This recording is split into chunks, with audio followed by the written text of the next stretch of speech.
kami. Lalu dia pergi bunuh diri, gantung diri di pohon gitu loh. Dan itu terjadi pada saat Yesus itu memang sedang disalib gitu loh. Nggak bisa, kamu nggak bisa asal comot. Kalau kamu mau comot sembarangan begini, kamu harus kasih buktinya di dalam ayat kami, apakah Yudas betul-betul dia disalib gitu loh. Ada tulisannya. Aku boleh nanya sama Bos. Direkayasa, kamu merekayasa, memanipulasi, membohongi gitu loh. Enggak merekayasa. Justru kalau Ibu Uti mengatakan Yudas disalib di atas pohon, itu yang rekayasa. Karena ayatnya tidak berbunyi demikian. Coba sebutkan ayat. Yudas gantung diri, bukan disalib, gantung diri maksud saya. Yudas gantung diri. Enggak ada kata gantung diri. Nah, sekarang kalau kamu memaksakan begitu, ayatnya di mana? Ya, kalau kita mau bicara tentang kitab suci, kita harus saklek, kita betul-betul iya dan amin. Hitam di atas putih. Pernyataan di dalam Alkitab yang mengatakan bahwa Yudas itulah yang menggantikan posisi Yesus di kayu salib. Ini harus ada ayatnya, oke? Harus ada ayatnya, bukan cuma pikiran ngawur kamu sendiri, mencocok-cocokkan, memanipulasi, membohongi, menghoaks-hoaks gitu. Sekarang ayatnya mana? Yudas tercatat di situ. Karena yang tercatat di situ, bahkan Yesus mati, proses kematiannya itu masuk ke dalam kubur itu juga sudah dicatat. Semuanya di depan para ahli, di depan para saksi mata, di depan orang-orang yang bersinggungan langsung, orang-orang yang dalam narasumber yang jelas, orang-orang yang terlibat dalam perkara itu, dalam masalah itu. Nah sekarang kamu mau kemanakan peristiwa Yesus yang dikubur, Yesus yang diangkat, Yesus yang dibawa ke kubur, lalu dikafani, kamu mau kemanain gitu loh. Mau kamu gabungkan kemana? Sebentar dulu. Kalau begitu, Yesus dikafani. Berarti Yesus seperti orang Islam dong, Bu. Dikafani. Masalah kafan, kafan itu kafan, cuci kaki, cuci muka itu adat orang Yahudi. Maaf, itu adat orang Yahudi sudah dilakukan ribuan tahun sebelumnya. Jadi kalau kalian mengklaim bahwa yang seperti itu, kalau kalian mengklaim, kalian salah klaim.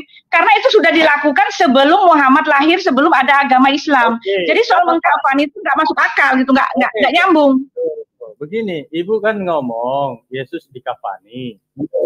Kalau Ibu Yesus dikafani. Boleh saya menambahkan sedikit? Boleh.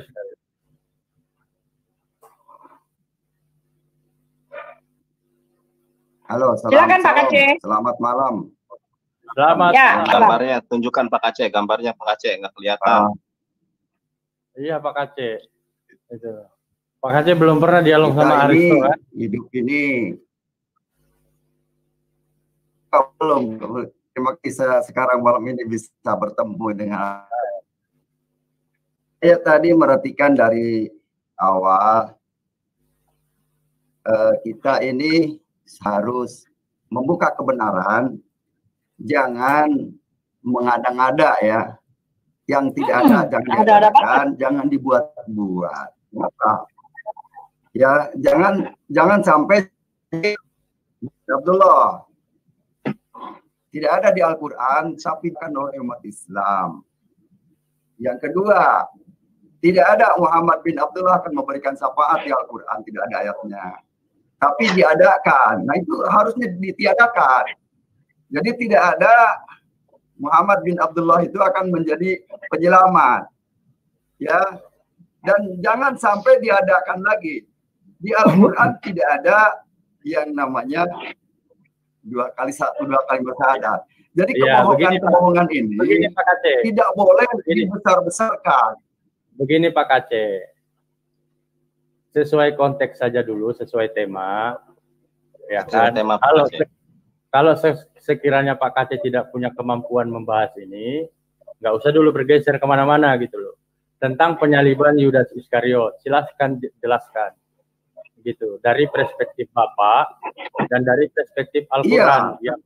Yang Bapak mengakui bahwa Bapak adalah pakar Islam dan lain sebagainya. Itu yang kita ingin dengarkan. Kalau selama ini saya melihat argumentasi Pak Aceh kan hanya terjebak pada asumsi-asumsi yang sebenarnya dinarasikan oleh Pak Aceh itu berdasarkan asumsi Pak Aceh saja. Nah sekarang sesuai tema saja, jadi biar enak kita membahas dan para audiens enak menerima apa yang kita diskusi. Oke. Al-Quran surat 4 An-Nisa ayat 157 berkata, orang itu tidak menyalibkan dan tidak membunuh, hanya itu prasangka belaka. Hanya orang yang diserupakannya dengan siapa? Kan Pak Kacek aku pakar pandai berbahasa Arab. Coba dibacakan dulu bahasa Arabnya. Surah An-Nisa 157. Saya mau dengarkan dulu. Bacakan dulu, Pak.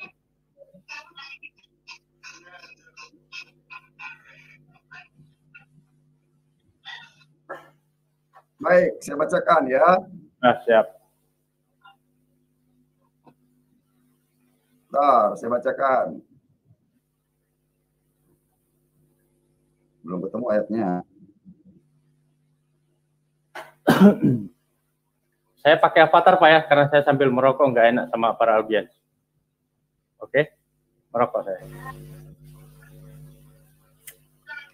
Mungkin kan Arabnya, karena kalau tidak berbahasa Arab, jadi tidak dipercaya oleh Nandar. Saya baca Arabnya.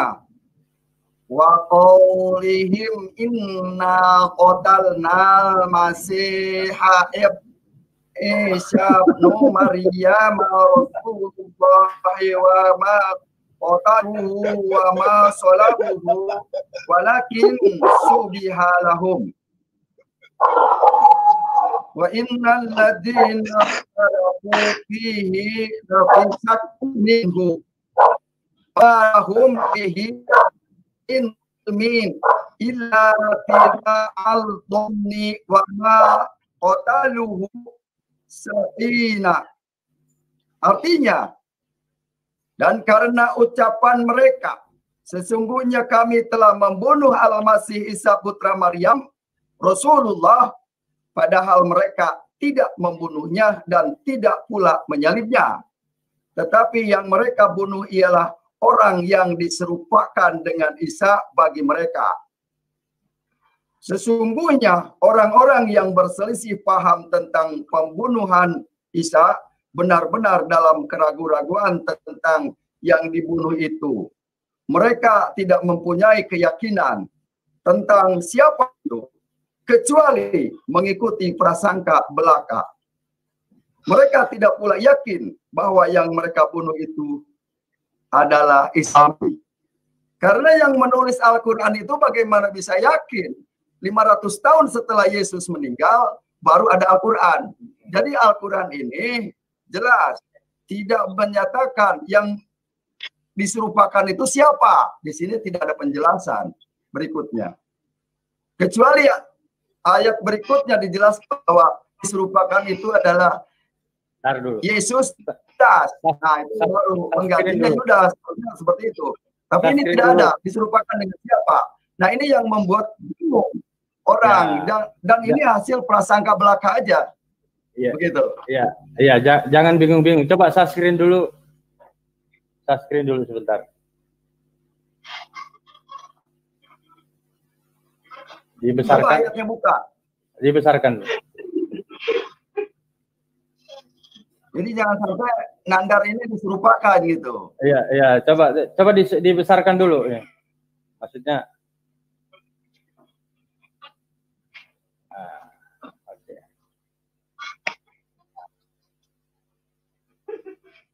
Bapak baca dari ini, bacanya apa Pak?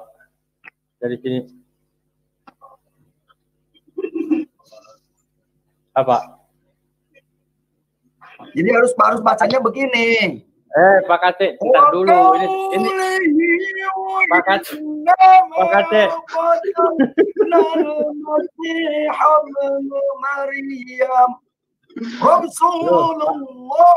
baru. Pak Kacek, ini loh, ini huruf apa ini? Nah, itu baru dipercaya. Karena pahamnya, karena paham umat Islam itu hanya sabar dulu. Orang itu kan kalau baca, mungkin dia bisa baca, di bawahnya ada Indonesianya. Makanya saya mau ngetes dulu Pak Kacek, ini bacaannya apa dari sini sampai ke sini? Ini huruf apa ini? Sampai ke sini aja nih lah. Yang Anda mau dites itu pengetahuan mahorijul hurufnya atau apanya? Atau nadanya? Iya, pokoknya semuanya Bapak baca dulu nada dari baca. sini. Yang ini Anda nih. mau dites itu nada ya, ini bacakan dulu saya ini. Gitu loh dari sini. Sampai ke sini aja lah. Enggak. Soalnya harus tahu dulu. Standar penilaian Anda apa yang mau dinilai? Ya, atau nadanya? Bukan standarnya. Bukan standarnya. Saya cuma minta baca Bapak dari sini huruf Arabnya. Sampai ke sini coba tolong bacakan apa ini bacanya.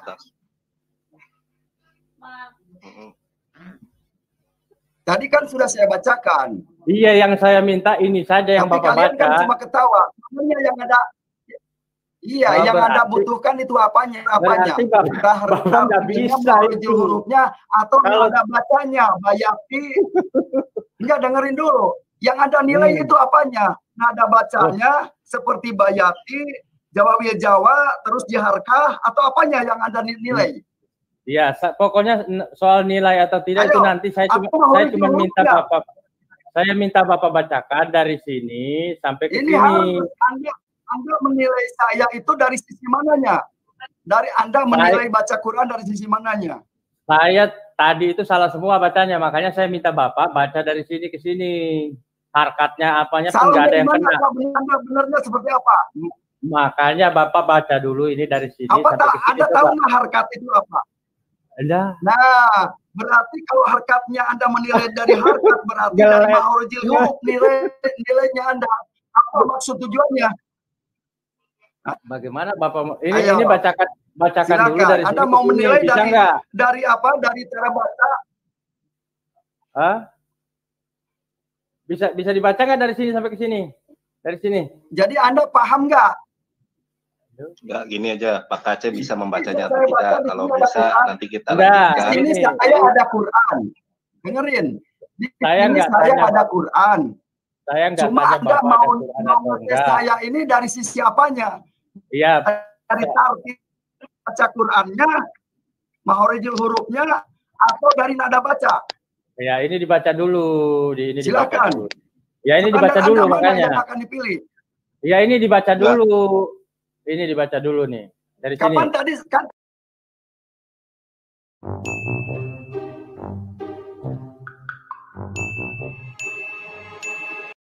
Inna qatalna Masiha Isa ibnu Maryam. Bukan itu yang saya suruh baca.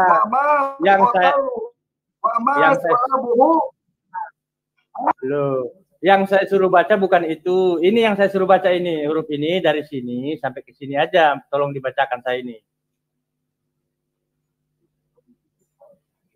Kan ayatnya sama. Ayat 157 kan? Iya, ini yang saya minta dibacakan dulu. Bisa enggak? Kan sama. Saya juga pegang Quran. Jadi paham. Masa nggak sama dengan itu? Bukan masalah. Berarti kamu yang tidak bisa baca. Saya baca Quran, pegang Quran. Paham? Iya, oke. Saya nggak bisa baca. Kita kembali ke topik aja, Bang. Saya baca Quran. Kasian, Bang. Kita kembali ke topik aja. Jadi di sini kamu mau ngetes saya, kamu tidak bisa baca Quran. Maksud saya begini, bikin malu. Berarti selama ini Pak Kaceh memang nggak bisa. Itu loh. Ini aja saya suruh baca dari sini nggak bisa. Saya bisa, Pak. Kenapa Pak bilang min ilmi illa. Nah, ini saya coba.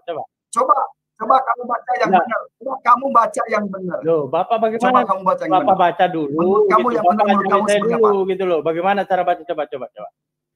Bacakan dulu ini dari sini. Saya sudah mulai tadi. Saya baca, kenapa kamu cekikikan? Saya tadi baca, kenapa kamu mencekikikan, ketawa cengar-cengir? Maksudnya apa? Berarti Bapak nggak bisa. Itu. Karena kamu disuruh baca, nggak bisa baca. Ya kan? Coba baca kamu. Ayo duet sama kamu, duet. Duet baca Quran, ayo duet. Bagaikan Muhammad bin A dengan siapa itu?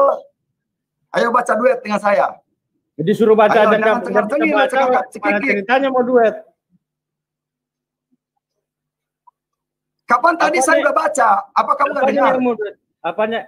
Kalau baca, kan saya suruh baca dari sini. Maksudnya saya mau ngetes dulu kan. Kalau Bapak bisa disiplin Al-Quran, saya cuma saya cari ayat yang pendek aja lah. Jangan. Ini, kalau itu kan sama. Ini sama. Nah. Itu kan, Yaudah, itu kan bacaannya. Oke, Pak Aceh. Mau orang Kristen. So, kita kembali ke topik aja, ke topik. Pak Aceh, kembali ke topik Pak Aceh. Kasihan Bang Aristo, nggak apa-apa. Aristo nggak bisa baca itu, udah tahu ya, sok-sokan ngatur, ya malu dia. Saya yakin Anda juga nggak bisa baca ini. Baca dong ayat Arabnya.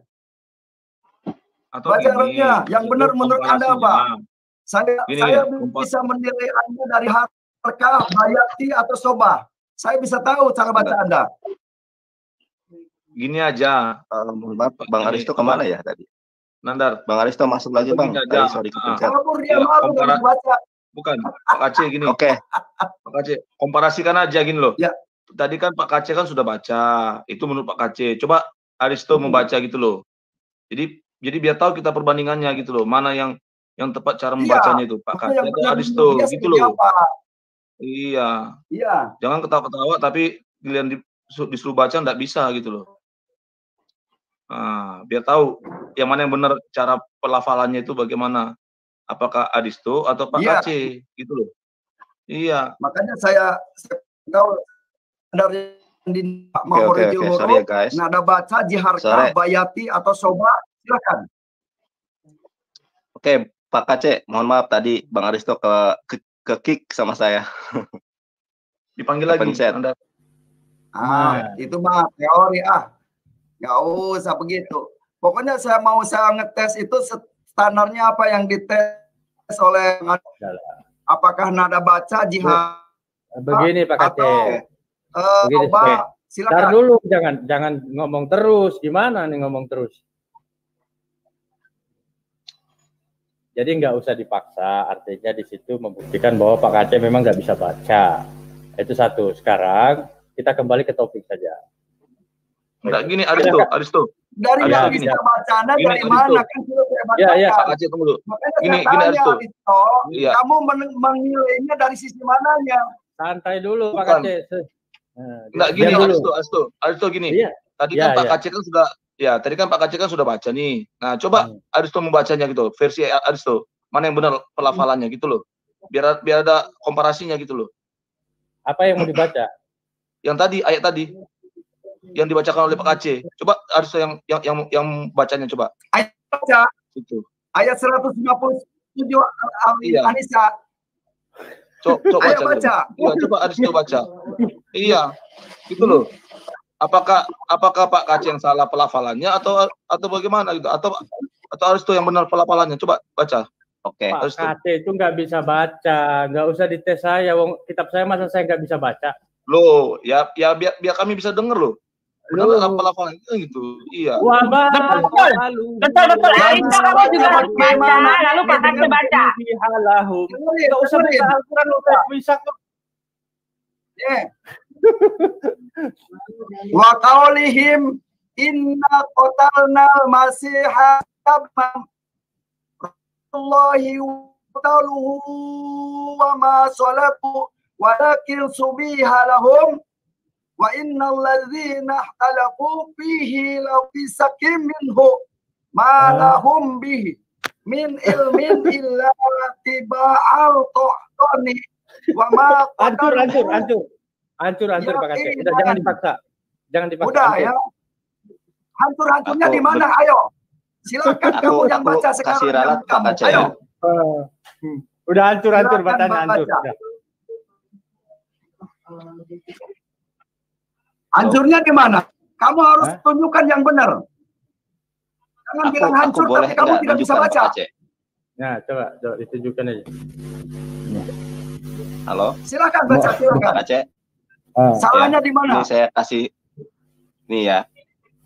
Saya lihat Pak Aceh tadi saya bacakan ya, a'udzubillahi minasyaitonirrajim. Wa qaulihim Inna itu kan ada nun tasdid, itu dibaca apa? Ada nun, ada tasdid, dibaca bagaimana? Karena di dalam ilmu tajwid itu kan ada, tapi itu ada idhar, ada izqam, ada ikhfa. Nah, ikhfa itu terbagi menjadi dua. Ada ikhfa sama itu apa? Itu idgham. Idgham apa ini? Tidak. Idgham mutamasilan. Anda idgham mislan, idgham mutamasilan tahu? Ada berapa hurufnya? Iya. Kamu jangan belajar kayak anak kecil. Halo, saya live aja ya. Enggak main di topik. Enggak bicara topik. Kita ke topik lagi ya. Ke topik lagi biar nanti kalau mau. Nanti begini aja. Sama Nanda. Balik ke topik dong. Biar Buti jangan keluar. Oke, ke topik aja. Biar dia Aristo yang bisa baca Quran apa tidak. Ya udah, saya keluar ya. Oke, selamat malam. Ke topik dulu, ke topik. Buti jangan keluar kalau mau debat. Tadi ada pertanyaan. Iya, soalnya saya nggak ngerti bahasa Arab. Ngapain saya nongkrong di sini ngomongin bahasa Arab.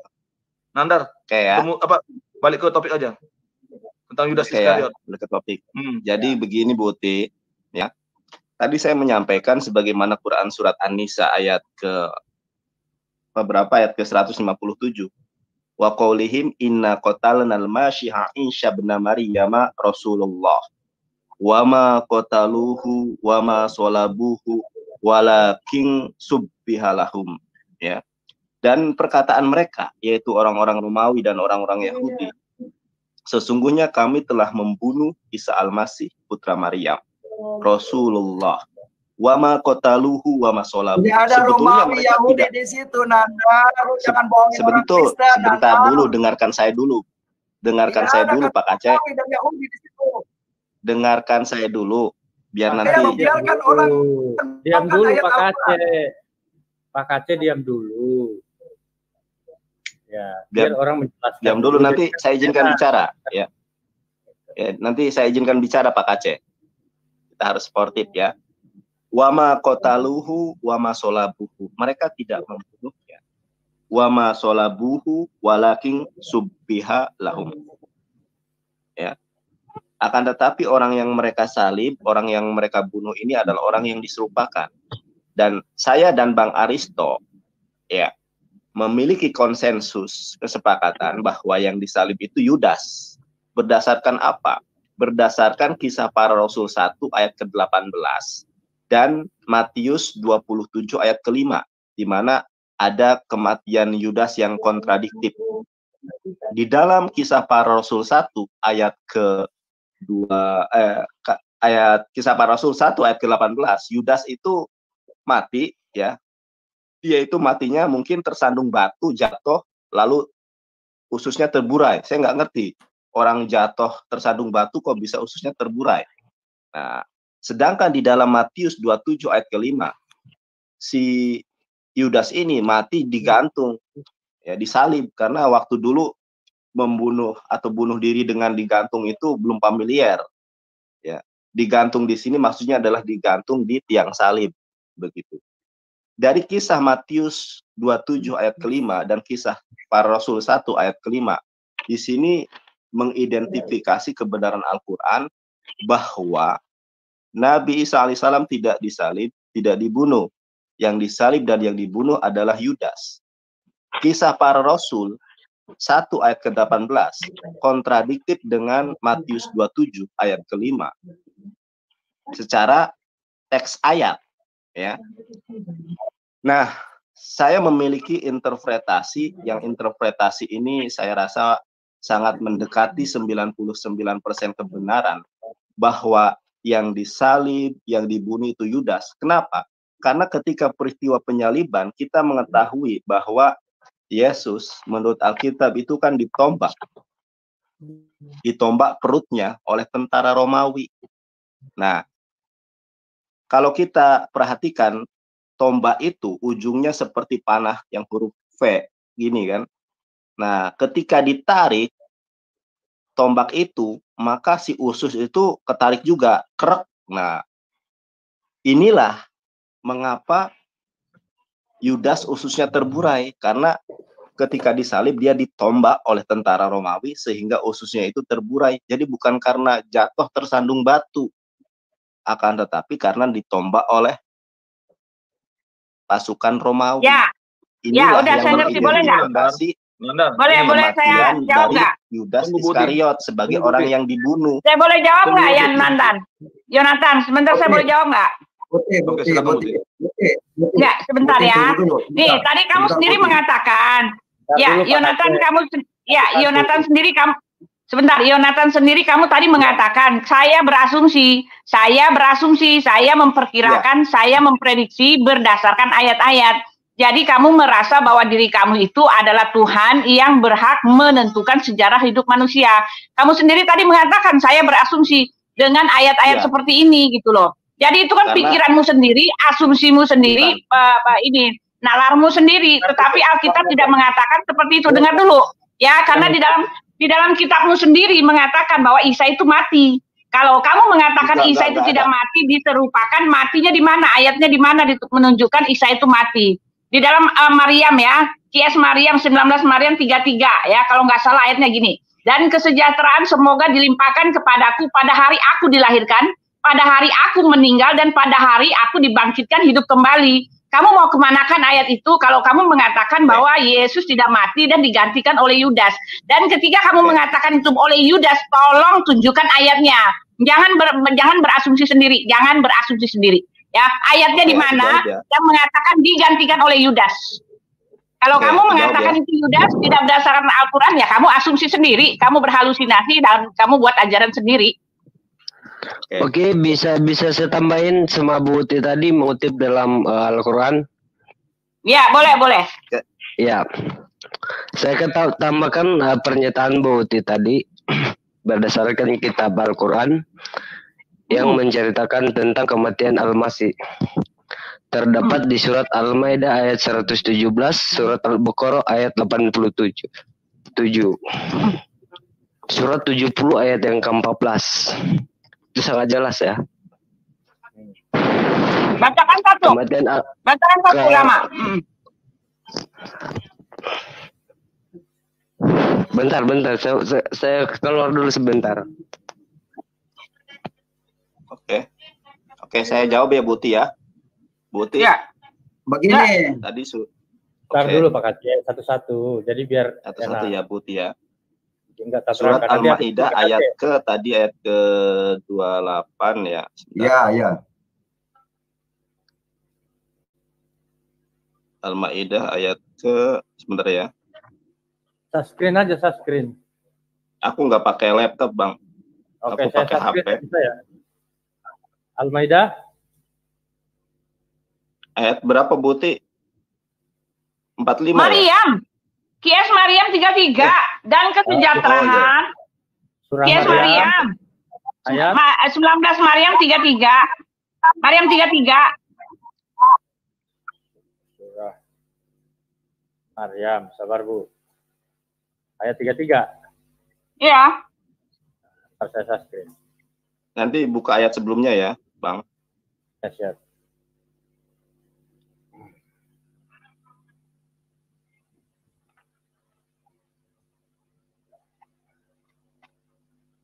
Sabar ya.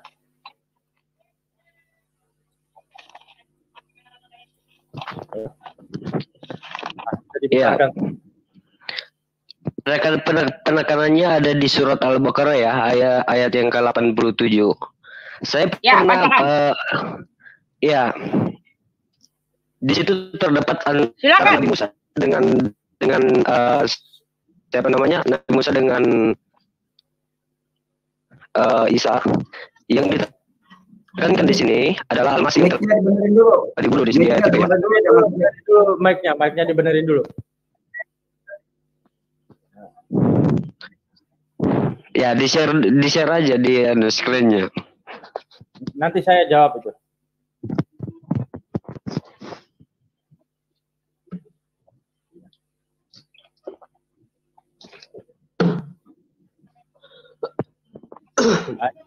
Silahkan.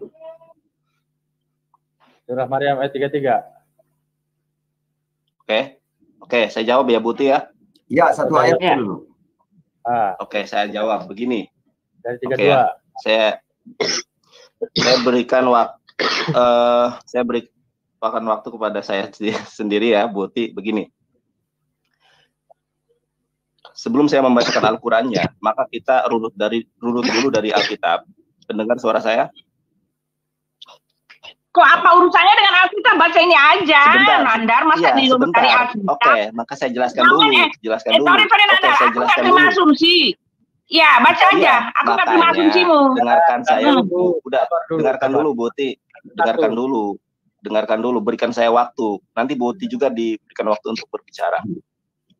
Nah, di dalam Alkitab ada terjadi kontradiksi kematian Yudas yang tadi saya katakan itu adalah identifikasi kebenaran Al-Quran yang mengatakan bahwa yang disalib itu bukan Yesus, akan tetapi Yudas. Karena Yudas mati karena perutnya ditombak oleh tentara Romawi. Dan ini diceritakan, dipersonifikasikan bahwa ini Yesus, padahal itu Yudas. Nah, ayat yang Ibu Uti baca, saya tidak melihat, itu ya, sebentar saya lihat di HP saya nggak kelihatan. Ya, Nandar, kontradisinya di mana gitu? Jangan dulu. Gini. Di dalam Alkitab, di mana saya lagi bicara, belum selesai. Nanti setelah selesai baru ditanggapi. Ya, baru setelah selesai baru ditanggapi. Saya izinkan Anda bicara. Ya. Nah, Bu Uti tadi mengatakan bahwa Quran surat Maryam berbicara tentang Quran surat Maryam ayat ke-33 berbicara tentang penyaliban. Oh, tidak. Itu tidak berbicara tentang penyaliban.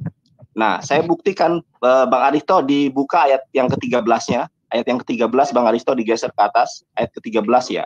Di sini dikatakan ayat ke-13 ya. Sebelumnya ayat ke-12 dulu. Ya Yahya huzil kitab bikuwah wa atainahul hukma syobiyya.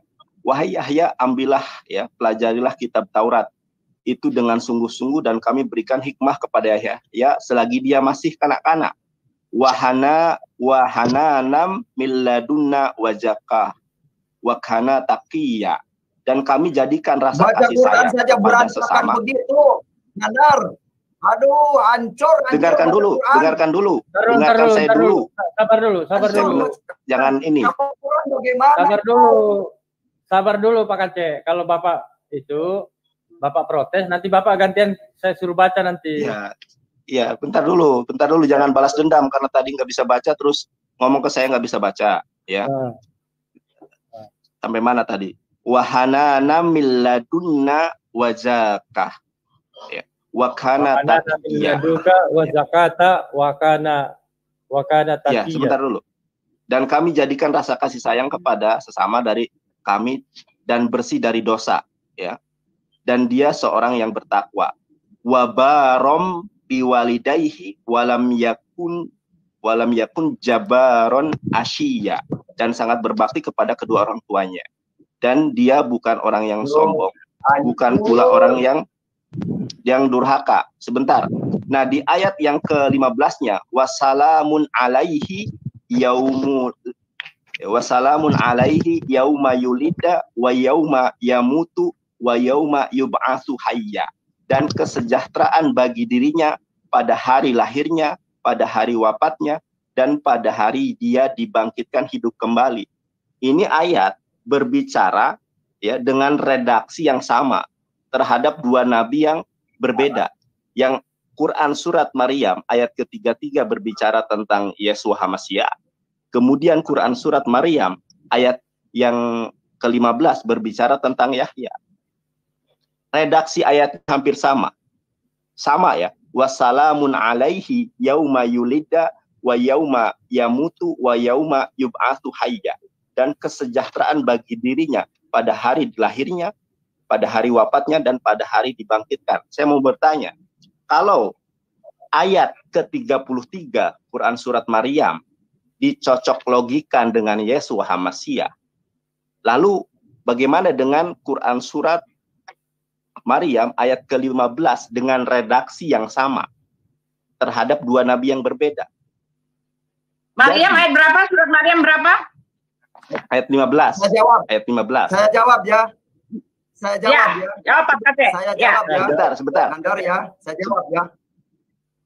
Nah, bagaimana surat Maryam 15 dengan surat Maryam 33? Saudara jadi terang sekarang, jadi tahu bahwa disinilah kehancurannya, berantakannya Al-Quran.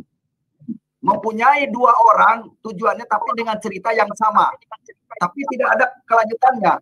Beda dengan surat 33 Maryam itu bahwa Isa itu adalah lahir, mati, dan bangkit hidup kembali. Sebagaimana dikatakan surat Imran ayat saya tanggapi Pak Aceh ya. Saya dulu tadi kan sama saya, Yonatan. Sama saya. Sorry, Yonatan. Yonatan sama saya.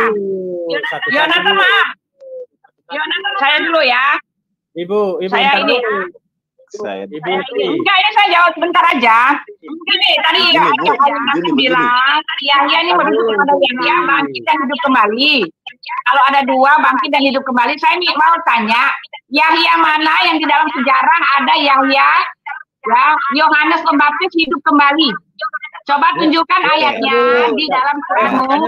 Empiris sejarah bahwa Yahya juga bangkit dan hidup kembali. Makanya saya jelaskan Ibu Ti. Oke, Ibu Ti, saya jelaskan ya. Bang Aristo, saya jelaskan ini. Soalnya soal saya ini. Oh, iya. Jadi begini Bu Ti, Pak Aceh dan teman-teman Kristen. Quran surat Maryam ayat ke-15 dan ke-33 itu ya bukan terutama Maryam surat ke-33 ayat ke-33 ya. Itu bukan berbicara Yesus bangkit kembali dari salib. Kenapa? Karena pada ayat ya Quran surat An-Nisa ayat 157 dari awal Al-Quran itu sudah menolak ya menolak tentang penyaliban. Gini. Dengarkan saya ya. Sedari awal dari Quran surat An-Nisa ayat 157 Islam Allah Subhanahu wa taala menolak bahwa Isa alaihissalam tidak pernah disalib, tidak pernah dibunuh di tiang salib. Ayat yang berbicara Quran surat Maryam ayat ke-33, kebangkitan di sini bukan bangkit dari kematian salib, bukan. Akan tetapi Islam mengenal hari kebangkitan, yaitu di hari kiamat nanti, di padang mahsyar nanti. Itulah kebangkitan di dalam perspektif Islam. Kenapa? Karena ayat ini tunjukkan dalilnya, Nandar.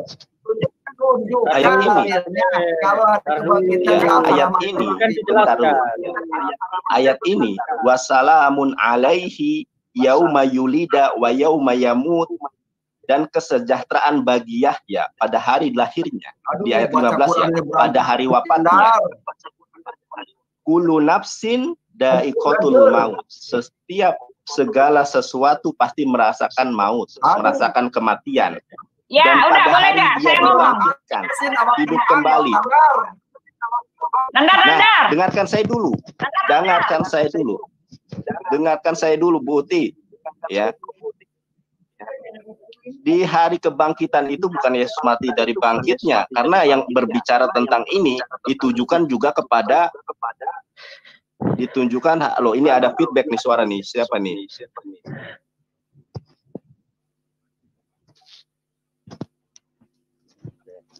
Saya dulu. Ya, ayat yang berbicara ini ditujukan kepada Nabi Yahya dan Nabi Isa alaihissalam. Kebangkitannya kebangkitan di hari kiamat, bukan kebangkitan Yesus dari matinya, bukan. Islam tidak pernah mengakomodir ayat itu. Justru Islam menolak kematian Yesus. Disalibnya Yesus. Ibu Uti, ini masuk banyak-banyak nggak bisa diatur, jadi nanti nggak terarah kepada para audiens. Iya, boleh saya ngomong dong, bentar. Iya, Ibu kan ngomong dari tadi, kasih gantian lah. Saya ngomong kan Ibu bertanya. Ya, masa tanpa ada sanggahan menerima, kalau nggak boleh jawab, tandanya artinya saya menerima, ya enggak dong.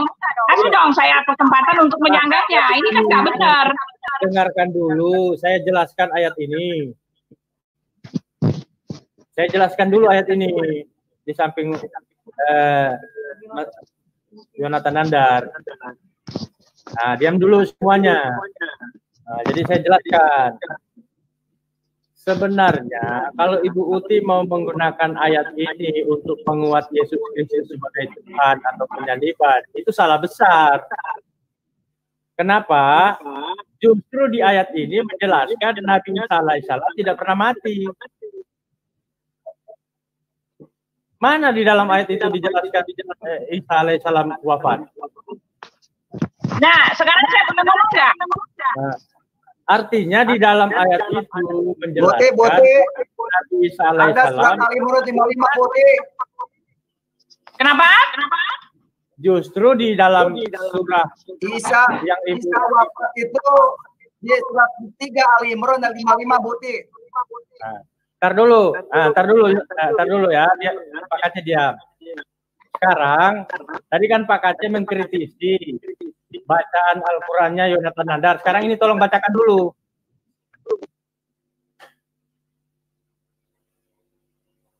Ini mau pakai bayati apa jiharka? Ya, pakai apa saja. Saya baca ini mau pakai bayati apa jiharka? Bacakan aja dulu soal bayati atau enggak. Apa saja ya. Bacakan dulu. Baik, bacakan ya. Dengerin. Dalika Isabnu Maryam. Kaulan aku ladifit yang tahun. Dalika Isabnu Maryam. Salah, panjang itu yang karun. Nah, kata kamu kan terserah kamu. Ya setelah di situ. Nggak ada motibi, matobi, nggak ada itu kenapa panjang. Itu salah. Nah, itu pas salah Pak Kace. Berarti Pak Kace tadi bilang saya salah membaca, itu asumsi Pak Kace. Pak Kace sendiri nggak ada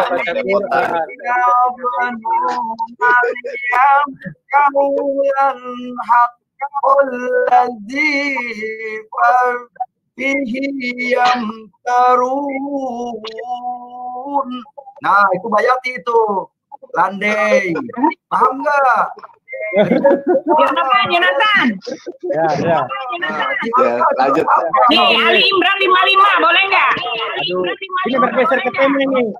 Udah sekali yang disalib. Coba ya. Di-mute semua dulu itu, di-mute. Nih, apa jadi kayak pasar ini. Saya mau ngomong sama Yonatan, boleh saya janggal nggak? Datang rame-rame semua ngomong gimana? Putih. Ya. Coba ini, coba Yonatan tendang dulu yang lain, jadi biar tuh terlalu rame ini kayak Zoom. Gini, Aristo, harusnya gini, Bu itu diam dulu. Harusnya ada moderator gitu loh. Ya, jadi artinya gini. Mana ini? Kalau begini. Gini. Aristo kamu ya, kamu jadi moderator deh. Saya mau jawab dulu, Nandar nih harus disangga ini, dia ngawur, ngaco. Nggak jelas. Sebentar dulu Bu Uti, diatur jadi biar enak. Nah, saya atur dulu, satu-satu ngomong. Ya.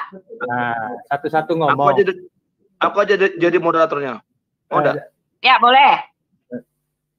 Dengar dulu, ya. Jadi gini, ini harus sesuai dengan tema, nyambungnya gitu loh. Ini kan sudah bergeser kemana-mana, jadi bingung kita ini apa yang mau dibahas sebenarnya. Temanya apa? Itu yang kita bahas. Ya, temanya apa? Ya, apa temanya? Masuk nggak tahu tema. Yang disalib itu kan bukan Yesus. Saya kan masih bicara tentang fakta Yesus disalib.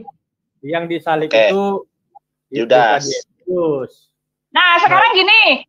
Ya, kasih saya kesempatan ngomong dong. Ya. Kasih dulu ngomong, saya atur yang bagus. Nah, ini kan temanya bukan Yesus yang disalib, melainkan Yudas. Oke. Kemudian ayat yang Ibu Uti kasih ini jauh, tidak nyambung. Ya boleh saya ngomong dong, kasih dong jawabannya, kasih dong kesempatan bicara. Ya udah lanjut Ibu Uti yang ngomong. Sudah. Ya gini. Ya jelas ya. Kasih saya kesempatan. Yonatan mengatakan bahwa yang disalibkan itu adalah Yudas, tetapi ingat di dalam Qur'anmu tidak ada linknya, tidak ada indikasi sama sekali yang mengatakan yang disalibkan itu adalah Yudas. Jelas pernyataan dari Yonatan yang mengatakan yang disalibkan Yudas itu adalah asumsinya sendiri dengan mencomot-comot ayat, menyatu-nyatukan ayat. Dan yang perlu kamu ketahui, jelas juga di kitab kamu mengatakan bahwa Isa itu meninggal dan hidup kembali.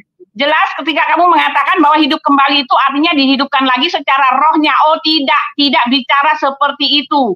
Karena di dalam Ali Imran 55 juga menegaskan bahwa Isa itu hidup kembali. Dan itu juga ditunjang dalam Alkitab kami bahwa Isa itu hidup kembali.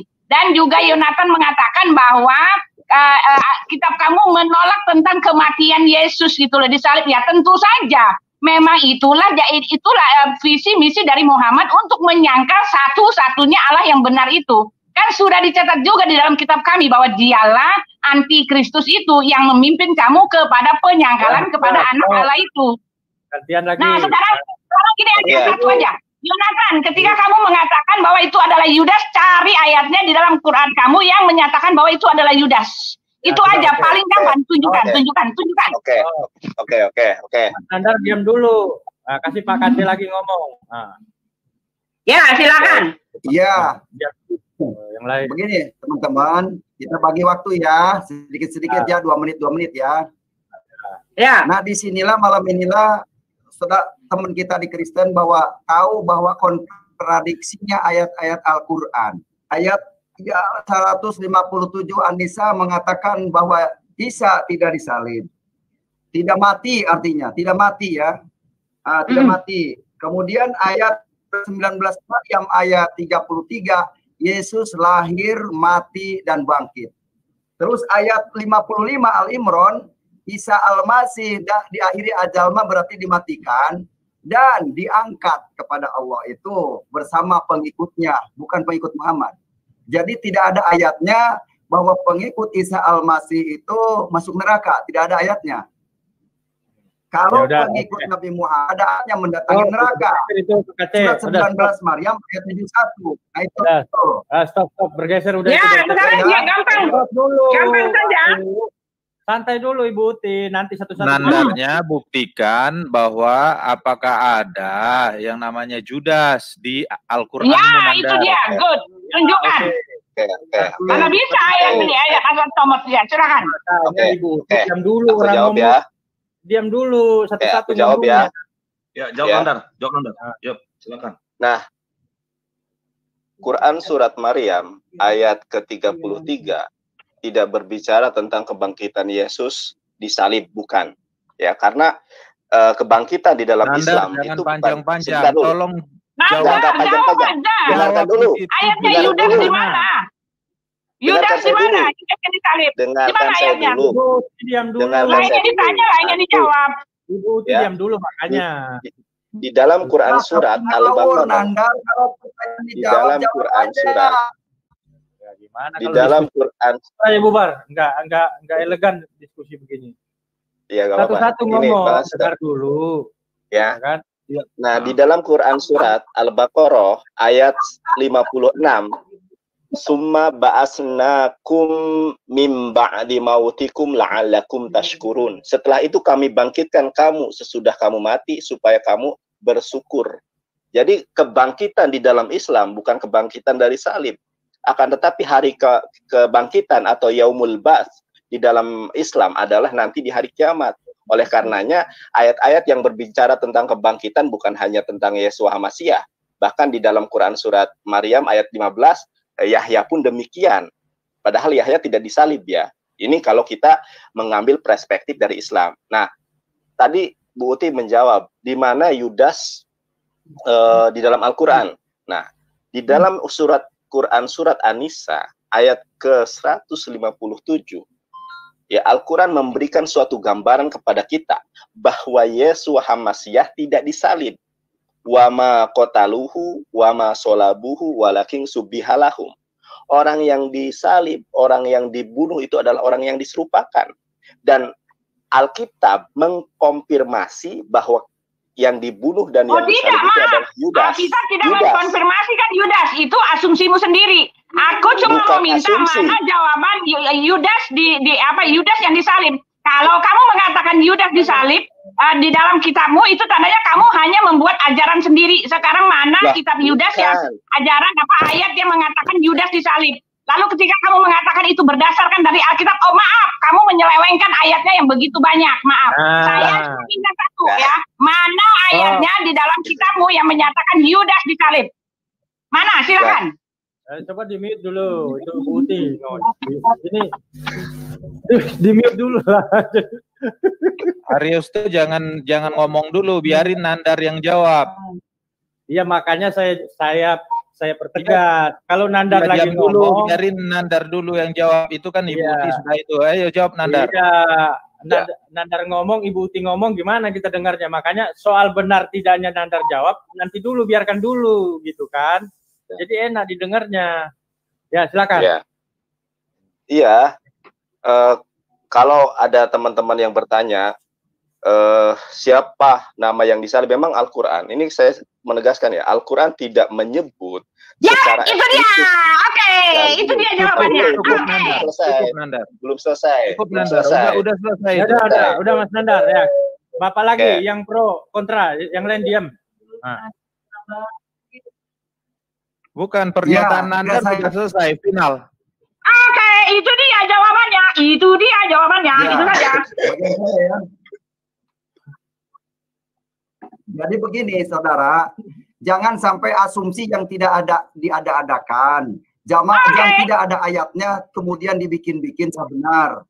Ya, tolong itu kebohongan, hoak itu harus dimusnahkan orang. Ya, jangan ada lagi yang tidak ada di Al-Quran, jangan diada-adakan. Ya, jangan dikatakan ini dari Quran, itu fitnah kepada Al-Quran, merusak Al-Quran itu. Sekarang betul di Al-Quran. Saya yang jawab. Sekarang giliran saya. Lagi. Giliran saya. Oke, silakan Aristo. Gimana? Saya meluruskan. Yang lain diam ya. Biar rapi. Jadi gini. Secara kronologis di Al-Quran itu tidak dijelaskan siapa yang disalib dan siapa. Dengar dulu. Diam dulu, Buti. Gimana? Kalau kita juga masuk rame-rame di anu ibu begini kan nggak bagus juga kan? Ya, lanjut. Secara kronologis tidak diceritakan siapa yang diserupakan. Ya. Tetapi Al-Quran itu adalah sebuah informasi. Pembuktiannya bisa dari external evidence. Dari kitab ibu bisa membuktikan siapa yang disalib itu. Kisah Para Rasul pasal 1 ayat 19 menceritakan yang disalib Yudas. Dari mana? Baca saja Kisah Para Rasul pasal 1 ayat 19. Enggak ada 18. Salah, enggak ada. 18. Iya. 18. Kisah Para Rasul 1 ayat 19. Dengar dulu Ibu Tia. 18. Dengar dulu. Gantian. Iya. Kisah Para Rasul pasal 1 ayat 18 menceritakan Yudas. Kisah Para Rasul pasal 1 ayat 19, nggak usah buka Google dan nggak usah buka Bible. Telah diketahui oleh seluruh penduduk Yerusalem, sehingga tempat itu mereka sebut dalam bahasa mereka sendiri Hakaldama. Menceritakan tempat di mana Yudas Iskariot dieksekusi. Terus Golgota dan Bukit Tengkorak, Hakaldama adalah satu nama tempat. Beda. Ya silakan buktikan bedanya di mana. Lihat di geografinya, beda. Sudah saya buka geografinya. Anda cari di internet, Hakaldama dengan Golgota itu jauh. Jauhnya berapa jarak? Ya cari di. Ya tidak di tempat yang sama itu saja. Iya, bukan tempat yang sama. Ya sudah kalau begitu. Tidak di tempat yang sama itu saja. Klaim kamu salah, gitu loh. Tahu ngawur. Asumsi semua di Nandar dan Aristo, asumsi semua. Buti, aku ngomong dulu. Hakaldama dengan Golgota itu bukan tempat yang sama, itu yang pertama. Yang kedua, jaraknya pun tidak sama. Anda mau tahu, cari di Google, jelas itu situ.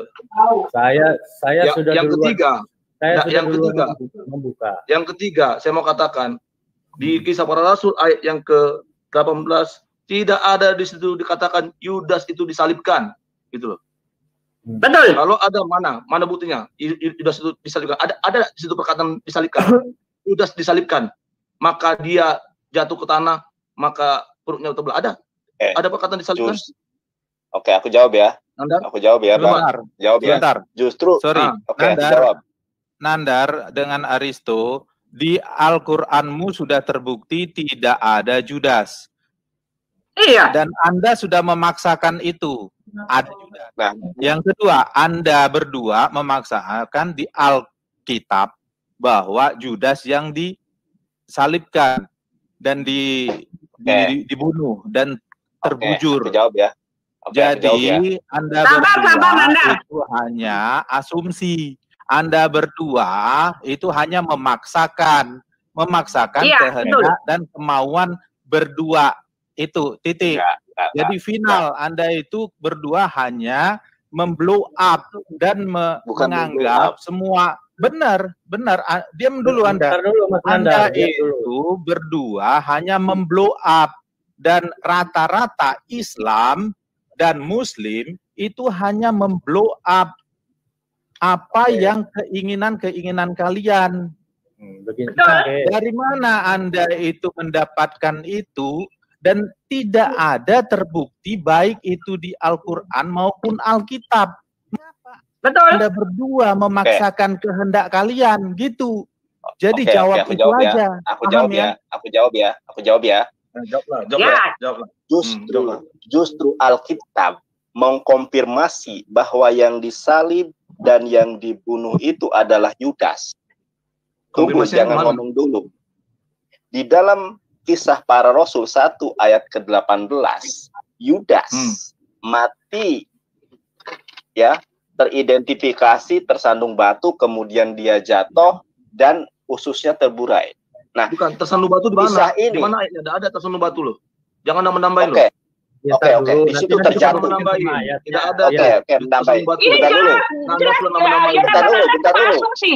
Yonatan, baca Matius 27. Yesus mati itu tertera jelas. Kematiannya tertera jelas. Dan waktu dia dikuburkan tertera jelas. Pada saat malaikat ada di kuburnya tertera jelas. Bahkan kronologis dia sampai naik ke surga tertera jelas. Lalu kamu cuma hanya mengambil asumsi sesuka hatimu, menyelewengkan ayat orang dan kamu sebar-sebarkan hoax begini gitu loh. Ini waktu saya berbicara. Ini waktu saya berbicara. Jadi jangan diganggu-gugat ya. Dengarkan saya dulu. Nah, terjadi sebuah kontradiksi di dalam Kisah Para Rasul. Kematian Yudas Iskariot itu adalah dia tersandung batu, mungkin nggak tahu tersandung batu atau tersandung tai kebun. Perbaiki dulu katamu. Udah ada tersandung itu di ayat 18 tidak ada kata tersandung loh. Jangan nama-nama ayat apa kita. Oke, ayat berapa itu? Ayat berapa? Udah jangan dinaikkan lagi ya, cukup ini aja. Ya, bentar ya. Nah, ini cocok 2 lawan 2 kan? Oke, Bang, ini ya. Di dalam Kisah Para Rasul 1 ayat ke-18 berbicara tentang Yudas matinya itu adalah dia terjatuh, kemudian mulutnya dengarkan dulu saya, Buti. Kisah Para Rasul ayat berapa? Biar saya screen. Kisah Para Rasul 1 ayat 18. 18. Ntar dulu. Nanti kita buka dulu screen. Jadi biar enak kita diskusinya kan? Ya, betul. Silakan. Udah jangan ditambah orang lagi, ini sudah 2 jam kita live. Nah, jadi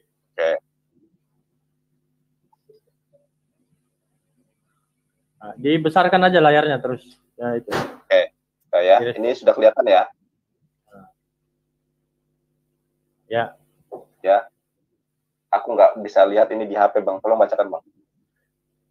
Yudas ini telah membeli sebidang tanah dengan upah kejahatannya, lalu ia jatuh tertelungkup dan perutnya terbelah sehingga semua isi perutnya tertumpah keluar. Nah, aku mau nanya nih ke Bang Aristo dan teman-teman, dia terjatuh dari mana? Nggak disebutkan ya kan? Nggak disebutkan. Sekarang coba buka Matius 27 ayat ke-5. Matius 27 ayat 5. Matius 27 ayat 5.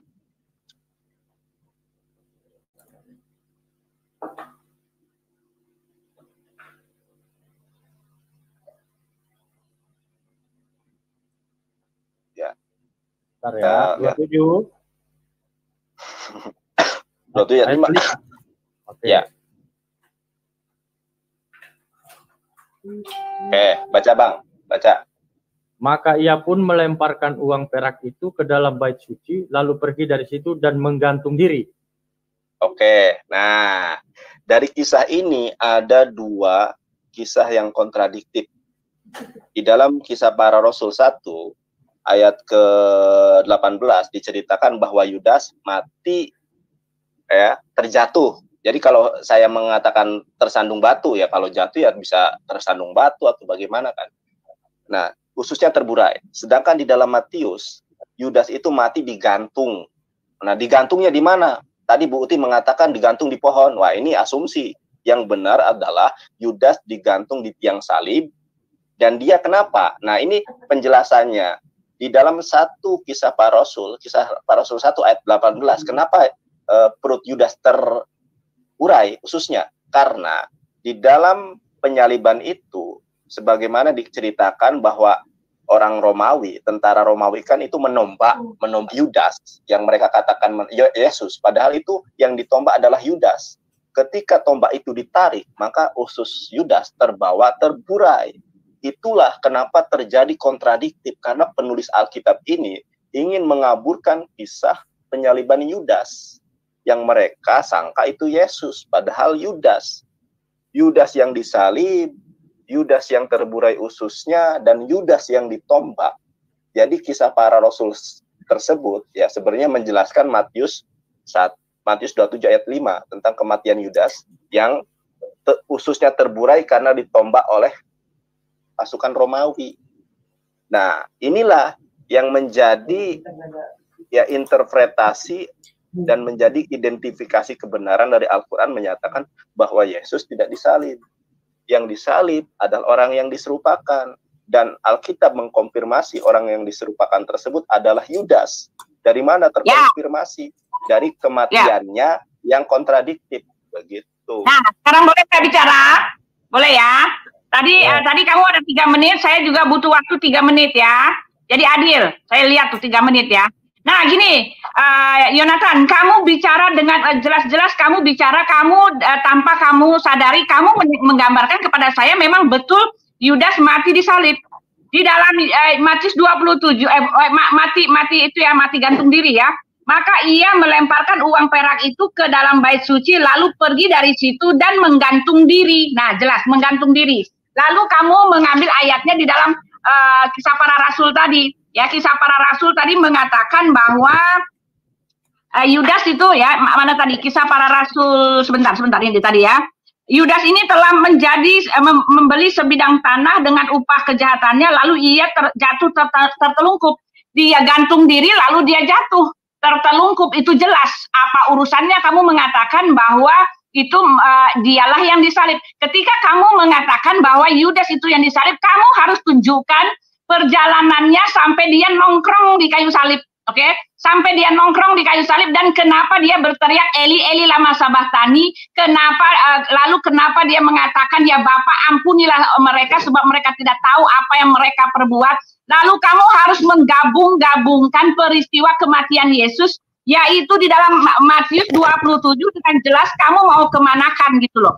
Mau kamu kemanakan? Kamu sendiri mengaku bahwa tidak ada indikasi bahwa Yudaslah yang disalib di dalam kitabmu atau di dalam kitab kami.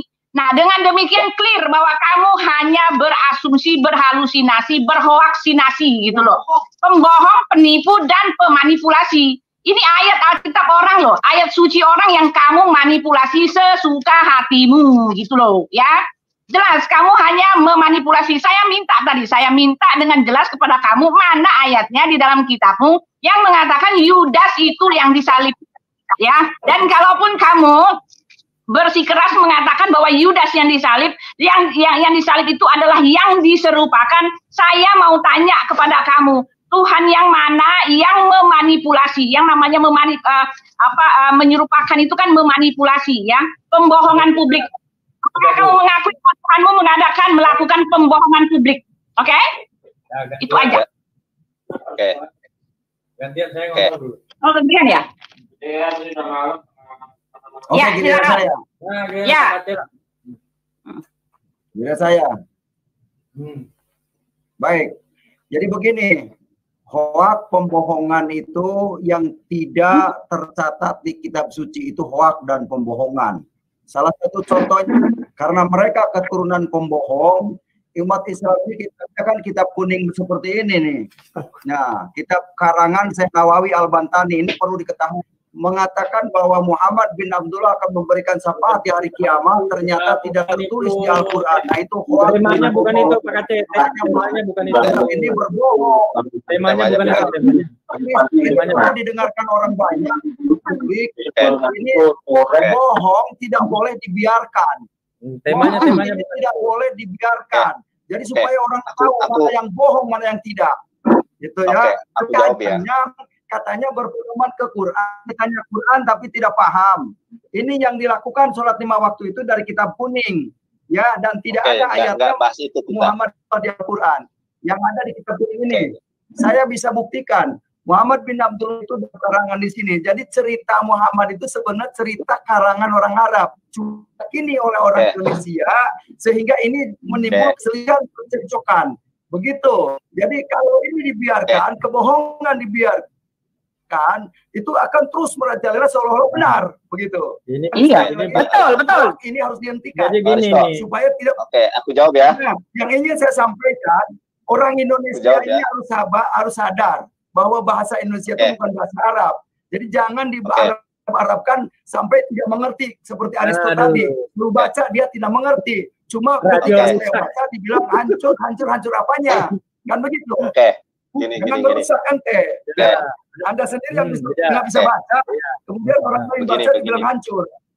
Teruskan. Memang tidak bisa menjawab dari Al-Quran, dari hadis. Bodoh aja kalau orang percaya. Nah, ini mau ngobok Alkitab yang benar. Begitu. Aku jawab ya. Jadi kalau Pak Kaceh ya. Yang dibahas Al-Quran harusnya Al-Quran jawabannya, jangan Alkitab. Jadi sampai kapanpun blunder debat kusir, kalau ini yang dibahas enggak. Sampai kapanpun blunder tidak ada ujungnya, ya. Karena merasa benar, harusnya ditampilkan dalil. Bicara akademisi, kita berbicara ada dasar dalil. Ya, itu aja pesan saya. Oke, terima kasih. Oke, aku ya, Bang. Ya, lanjut. Ya, jadi begini Bu Uti, sebetulnya ya, tentang kematian Yudas ini, sebetulnya orang yang diserupakan di dalam Al-Quran, memang sedari awal, saya melihat di dalam Injil-Injil rahasia, dinyatakan bahkan ada Bapak Gereja awal, sebentar nanti saya buktikan. Saya buktikan nanti ya. Bahkan di yang ada aja jangan yang rahasia. Gini. Oke, ini kan dengarkan dulu saya, dengarkan saya dulu ya. Nanti setelah itu baru disangka orang Pak Kaceh dan Bu Uti, sebentar dulu. Ya, silakan lanjutkan Andar, aku dengar. Ibu di Pak Kaceh. Ibu di mute dulu, yang ngomong. Ibu di mute dulu, biar nggak ada suara ini, ada noise. Di mute dulu ya, sebentar aku mute ya, nanti silakan di-on-kan ya. Aku ngomong dulu nih. Aku punya kitab, namanya Injil-Injil Rahasia. Ya, dan ini kitab tentu literasi referensinya jelas, begitu. Tentang siapa yang disalib, bapak-bapak gereja awal, saya lupa namanya siapa, nanti saya buktikan kalau memang nanti ada lanjutan dari diskusi ini ya. Bapak gereja awal saja menyatakan bahwa yang disalib itu bukan Yesus. Di dalam Injil Thomas, nanti saya ralat kalau memang saya salah, pokoknya di dalam Injil Apokrifa, yang disalib itu justru bukan Yesus. Bahkan menurut bapak gereja yang disalib itu Thomas. Ini bapak gereja yang bilang ya, bukan saya. Bahkan Bapak gereja ini hidup 200 tahun Masehi. Artinya masih gereja-gereja awal menyatakan bahwa yang disalib itu bukan Yesus, bahkan Yesus itu tertawa ketika posisi muridnya menggantikan Yesus. Nah, Ibu Uti, perlu kita garis bawahi bersama, ya, Al-Quran secara gamblang menjelaskan bahwa memang yang disalib itu bukan Yesus, dan kami beriman alladzina yu'minuna bil ghaibi wa yuqimuna sholata wa mimma razaqnahum yunfikun. Kami beriman kepada yang gaib. Ya, walladzina yu'minu bima unzila ilaika wa ma unzila min qablik wa bil akhirati hum yuqinun. Kami juga beriman terhadap kitab-kitab terdahulu, ya. Dan salah satu di antaranya adalah bagaimana Alkitab sendiri mengkonfirmasi, ya, Matius 27 ayat ke-5 dengan ini sebetulnya 2 ayat di sini saja sudah sangat jelas, ya. Matius 27 ayat ke-5, Yudas mati digantung. Digantung, entah digantung di mana. Itu jelas-jelas digantung di kayu salib. Kemudian Kisah Para Rasul, Yudas mati terjatuh. Tentu ini adalah 2 kontradiktif. Yang satu mengatakan Yudas mati terjatuh, yang satu mengatakan Yudas mati digantung. Dan itu pun yang mengatakannya orang lain. Begitu, entah siapa begitu yang menyaksikan kisah tersebut. Jadi simpulannya adalah Al-Quran menggambarkan bahwa yang disalib adalah yang diserupakan. Alkitab mengkonfirmasi bahwa yang disalib adalah Yudas. Memang tidak secara eksplisit menyebutkan nama Yudas, akan tetapi dari kisah Matius 27 yang Yudas digantung di kayu salib, dan di dalam Kisah Para Rasul 1 ayat ke-18 Yudas ususnya terburai. Tidak mungkin, ya, orang jatuh kemudian tiba-tiba ususnya terburai, kecuali ada suatu sebab. Sebabnya itu adalah Bu Uti, karena tentara Romawi menombak perut Yudas yang dikatakan itu Yesus. Oleh karenanya Yudas ini ususnya terburai karena ditombak oleh tentara Romawi ketika disalib, yang keluar air gitu dan darah. Itulah yang menyebabkan usus Yudas terburai. Bukan karena tersandung batu kena kerikil terbelah, bukan. Akan tetapi sebab utamanya adalah karena dia ditusuk oleh tombak Romawi. Ya, udah 5 menit. Boleh saya bicara? Saya bicara 5 menit, jadi jam 1:07 ya. Ini 3, sama-sama 5 menit ya. Boleh? Ya, boleh. Ya, boleh. Dari Yonatan sendiri mengatakan bahwa Yonatan mendapatkan pengetahuan bahwa Yesus tidak disalib berdasarkan kitab-kitab rahasia. Ini konfirmasi yang jelas, konfirmasi yang absolut, konfirmasi yang valid bahwa Yonatan mendapatkan informasi ini bukan berdasarkan kitab yang benar, kitab yang sudah dikanon dengan sah, yang sudah disahkan oleh bapak-bapak gereja.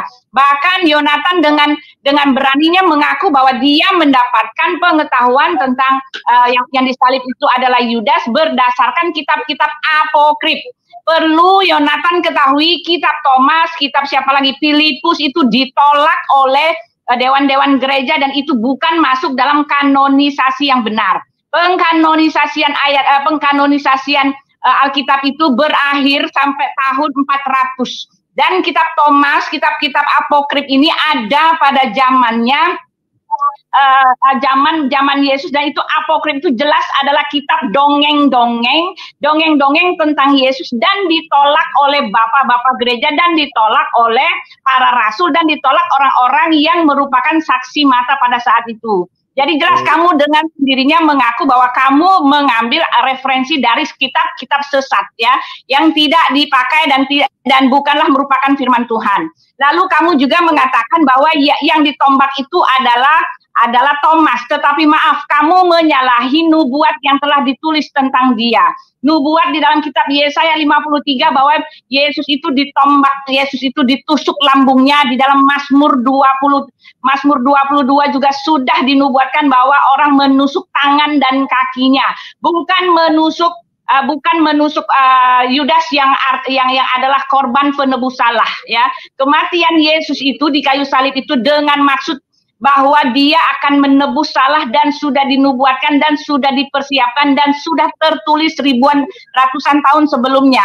Kalau kamu mengatakan bahwa itu adalah Yudas, kamu ganti semua nubuat-nubuat yang mengarah kepada penyalipan itu, kamu rusak semua kronologis ceritanya, lalu kamu ganti di dalam Matius 27, kamu ganti semua tentang kesaksian orang-orang yang melihat Yesus mati di kayu salib, oke? Jadi saya cuma dapat satu ya keterangan bahwa kamu hanya mendapat pengetahuan bahwa yang disalib itu adalah Thomas berdasarkan kitab-kitab kitab-kitab odong-odong, ya kan? Odong-odong, kitab bohong-bohongan, ya. Silakan Pak Kaceh. Gantian. Kalau Pak Kaceh nggak usah cerita, soalnya nggak nyambung. Oke, terima kasih. Saya akan meluruskan Matius 27 ayat 5 ya. Saya akan luruskan. Kali dikatakan lalu pergi dari situ dan menggantung diri, bukan digantung. Makna menggantung diri dengan gantung diri beda. Kalau digantung ada orang yang menggantung, kalau menggantungkan diri itu bunuh diri. Apa maknanya?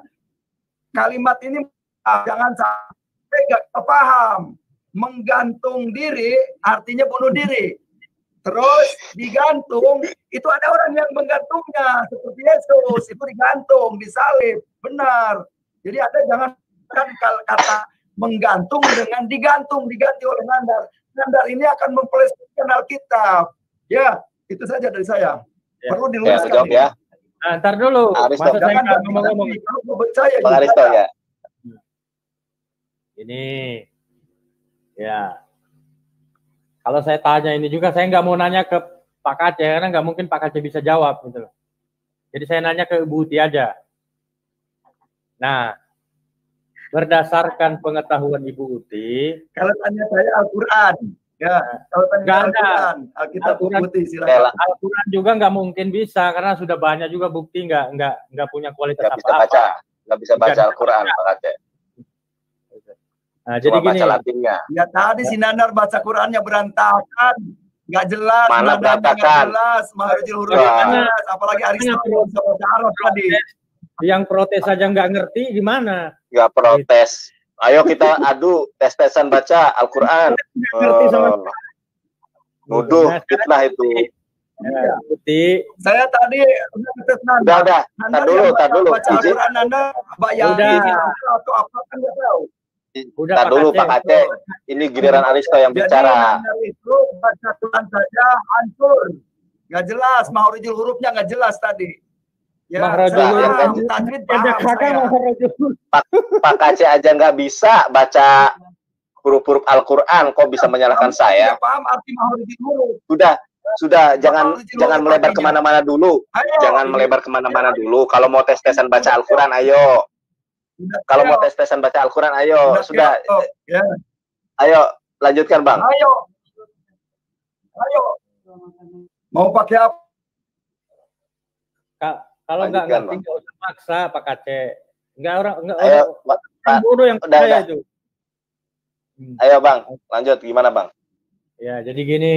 Saya mau nanya ke Ibu Uti. Waktu penyaliban, siapa yang paling dekat saksinya ketika melihat Yesus disalib?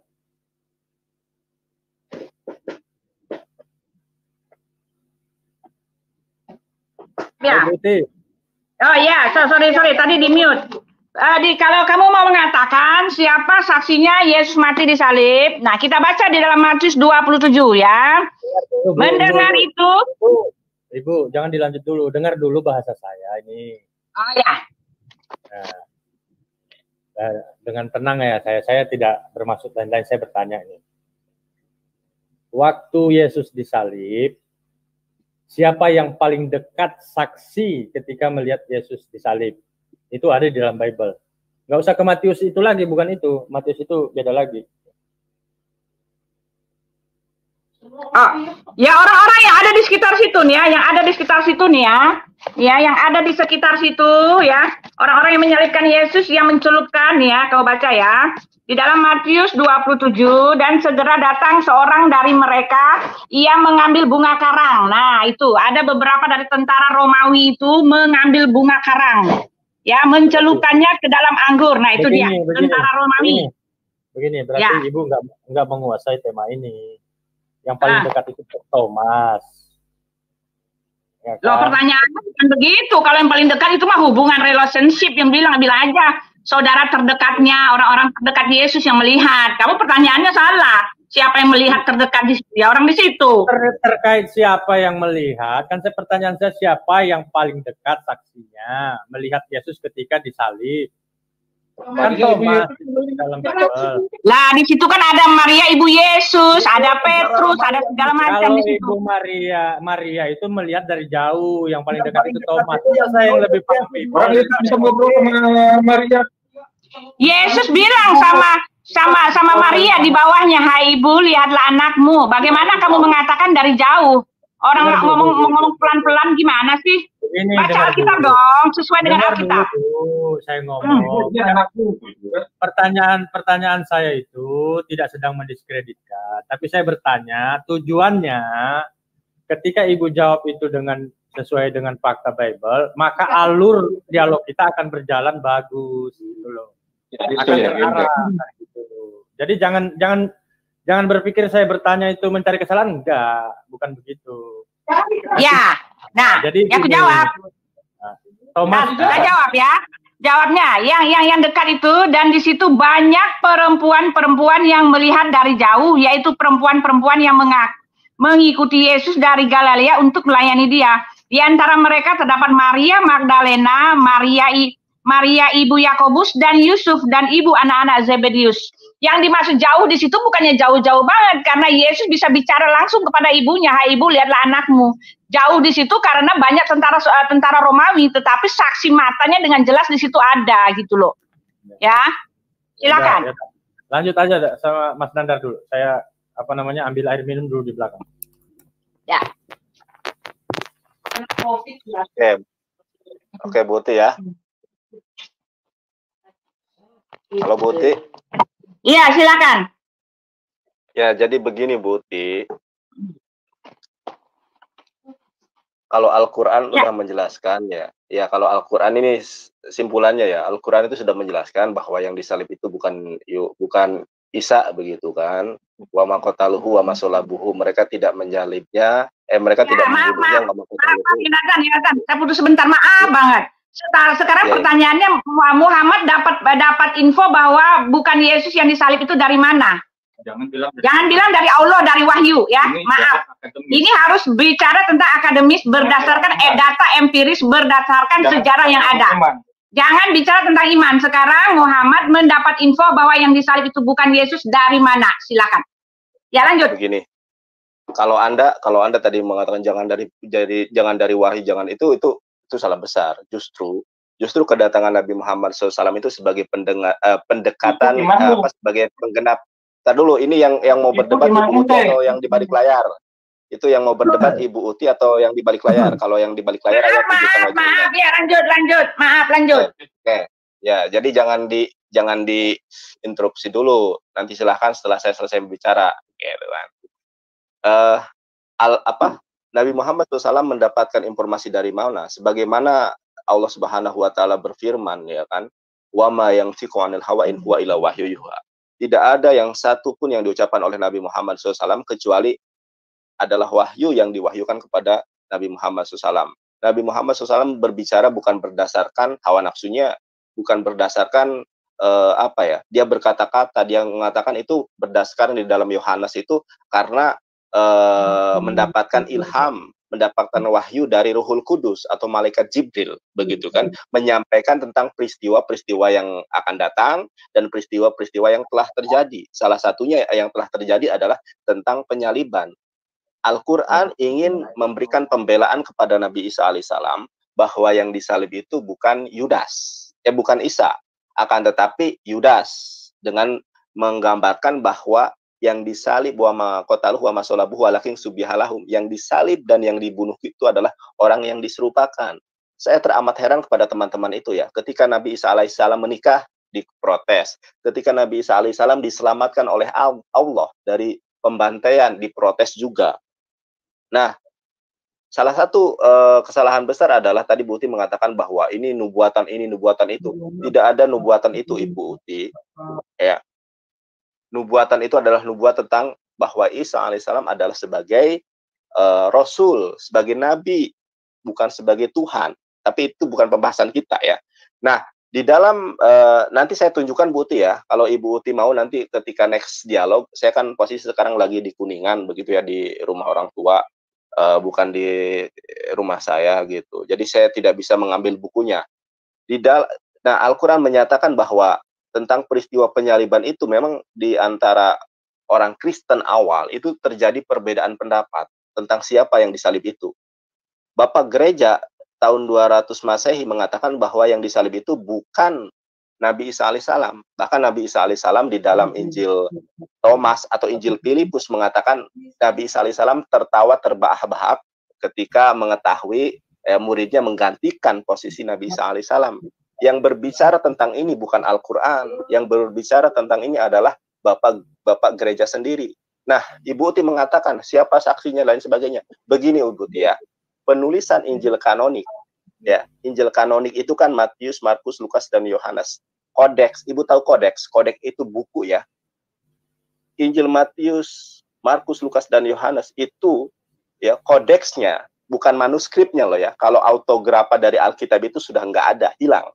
Kodeks tertua itu adalah Kodeks Vatikanus. 4 tahun setelah Konsili Nisea terjadi. Dan Kodeks Vatikanus itu ditulis dari papirus-papirus yang tidak dipahami, yang tidak dimengerti siapa periwayatnya. Tercecer di mana-mana, diadopsi, dijadikan kodeks. Dan, nah ini yang saya ingin sampaikan ya. Dan kenapa Injil Thomas, Injil Filipus yang lebih kredibel ditolak? Karena tidak sesuai dengan doktrin Romawi yang masih mengadopsi doktrin paganisme, yang nggak suka. Nah, udah 5 menit. Udah 5 menit. Ayo, nah ini kan 1:18. Nanti saya 1:23 ya. Sama. Oke, nah sekarang saya mau, kalau kamu ngomong kepanjangan, aku nggak ngerti lagi mau ngomong yang mana. Awalnya tadi jelas ya, satu kesimpulan yang saya ambil dari Yonatan Nandar. Pertama, kamu mengambil dari kitab-kitab yang bukan Alkitab. Ya, semua keterangan bahwa Yudas lah yang disalib, kamu ambil bukan berdasarkan kitab yang benar. Kamu hanya berasumsi dan kamu mengambil dari kitab-kitab rahasia yang kamu bilang, kitab Thomas, lalu kitab-kitab itu, kitab-kitab bohong-bohong. Lalu kamu tidak bisa menjawab pertanyaan saya, mana di dalam kitabmu yang menyatakan bahwa Yudas lah yang disalib. Tidak ada sama sekali. Dan kamu mengakuinya bahwa kamu hanya berasumsi, kamu hanya berhalusinasi. Iya kan? Halo? Ya, kamu hanya berasumsi dan kamu hanya berhalusinasi. Lalu kamu mengatakan, saya tanya ke kamu tadi, di mana pernyataan, di mana Muhammad tahu dari mana bahwa yang disalib itu bukan Yesus. Lalu kamu mengatakan bahwa dari wahyu, ya kan? Wahyu Allah. Nah, sekarang pertanyaan saya, Tuhan yang mana yang mewahyukan yang tidak tahu sejarah? Karena sejarah menunjukkan dengan jelas, nubuat-nubuat menuliskan, dan sejarah menuliskan dengan jelas bahwa Yesus disalib. Nah, sekarang pertanyaan, Tuhan yang mana, wahyu mana, Jibril yang mana yang menyalahi sejarah, yang tidak tahu sejarah. Sejarah ini adalah catatan perjalanan hidup manusia yang ditentukan oleh Tuhan itu sendiri. Nah, ketika Tuhan kamu itu tidak tahu sejarah, itu artinya bukan Tuhan kami. Oke? Yang mewahyukan itu bukan Tuhan yang jelas. Nah, satu lagi yang menjadi pertanyaan saya, kamu mengatakan bahwa itu adalah berdasarkan dari wahyu. Nah, yang kita bicarakan ini bukan soal imani. Jelas kamu hanya bicara tentang imani. Tetapi kita tidak bicara soal imani, kita bicara tentang pembuktian. Pembuktian dari tadi jelas menyatakan bahwa kamu menyeleweng, kamu memanipulasi data, dan kamu hanya imani. Juga tercatat di kitabmu bahwa kitabmu sendiri tidak menyatakan bahwa Yudas itulah yang disalib. Dan di kitab kami jelas menurutkan mencatat kronologis kematian Yesus sampai dia naik ke sorga itu sudah dicatat, saksi-saksinya ada di tempat TKP, saksi mata gitu loh. Masih 2 menit lagi dong. Bentar, 2 menit lagi, jangan curang. Ya udah, silakan. Ya jangan panjang-panjang, gantian. Nah gini, kita sampai 3 jam aja ya. Sebentar, ini kan sudah 2 jam 49. Kelamaan. Kesimpulannya sudah diambil bahwa Yonatan Nandar cuma memanipulasi data aja gitu loh. Kelamaan sampai 3 jam, saya nggak kuat, ngantuk. Nggak apa-apa, ya jadi gini. Ya gini, artinya kalau begitu, sahabat-sahabat Kristen, itu standar ganda. Standar gandanya kenapa? Injil, contohnya, orang yang paling dekat saat itu seperti Ibu Watimena katakan adalah Maria dan perempuan-perempuan lainnya. Ya kan? Kemudian Thomas. Nah, sekarang yang menjadi aneh, orangnya diambil sebagai penguat argumentasi saksi mata ketika penyaliban, tapi Injil Thomas dan Injil Maria ditolak sebagai Injil apokrif.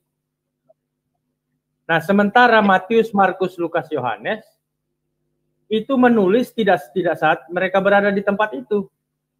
Kenapa tidak dipakai Injil Thomas atau Injil Maria ketika penyaliban sebagai saksi? Nah, itu maksud saya. Iya, karena Injil Maria dan Injil Thomas menolak. Oke, saya berbicara. Ya, boleh saya berbicara. Ya. Tampilkan wajahnya, jangan gelap itu. Tampilkan wajahnya, nggak etis dong yang lain. Ya, biasa kan. Nandar kan umat Islam sukanya dengan kegelapan. Tampilkan wajahnya. Jalan terang nggak mau dia. Yesus itu nggak mau. Dia sukanya. Tampilkan wajahnya Pak Kace. Saya kan baru malam ini lihat Pak Kace.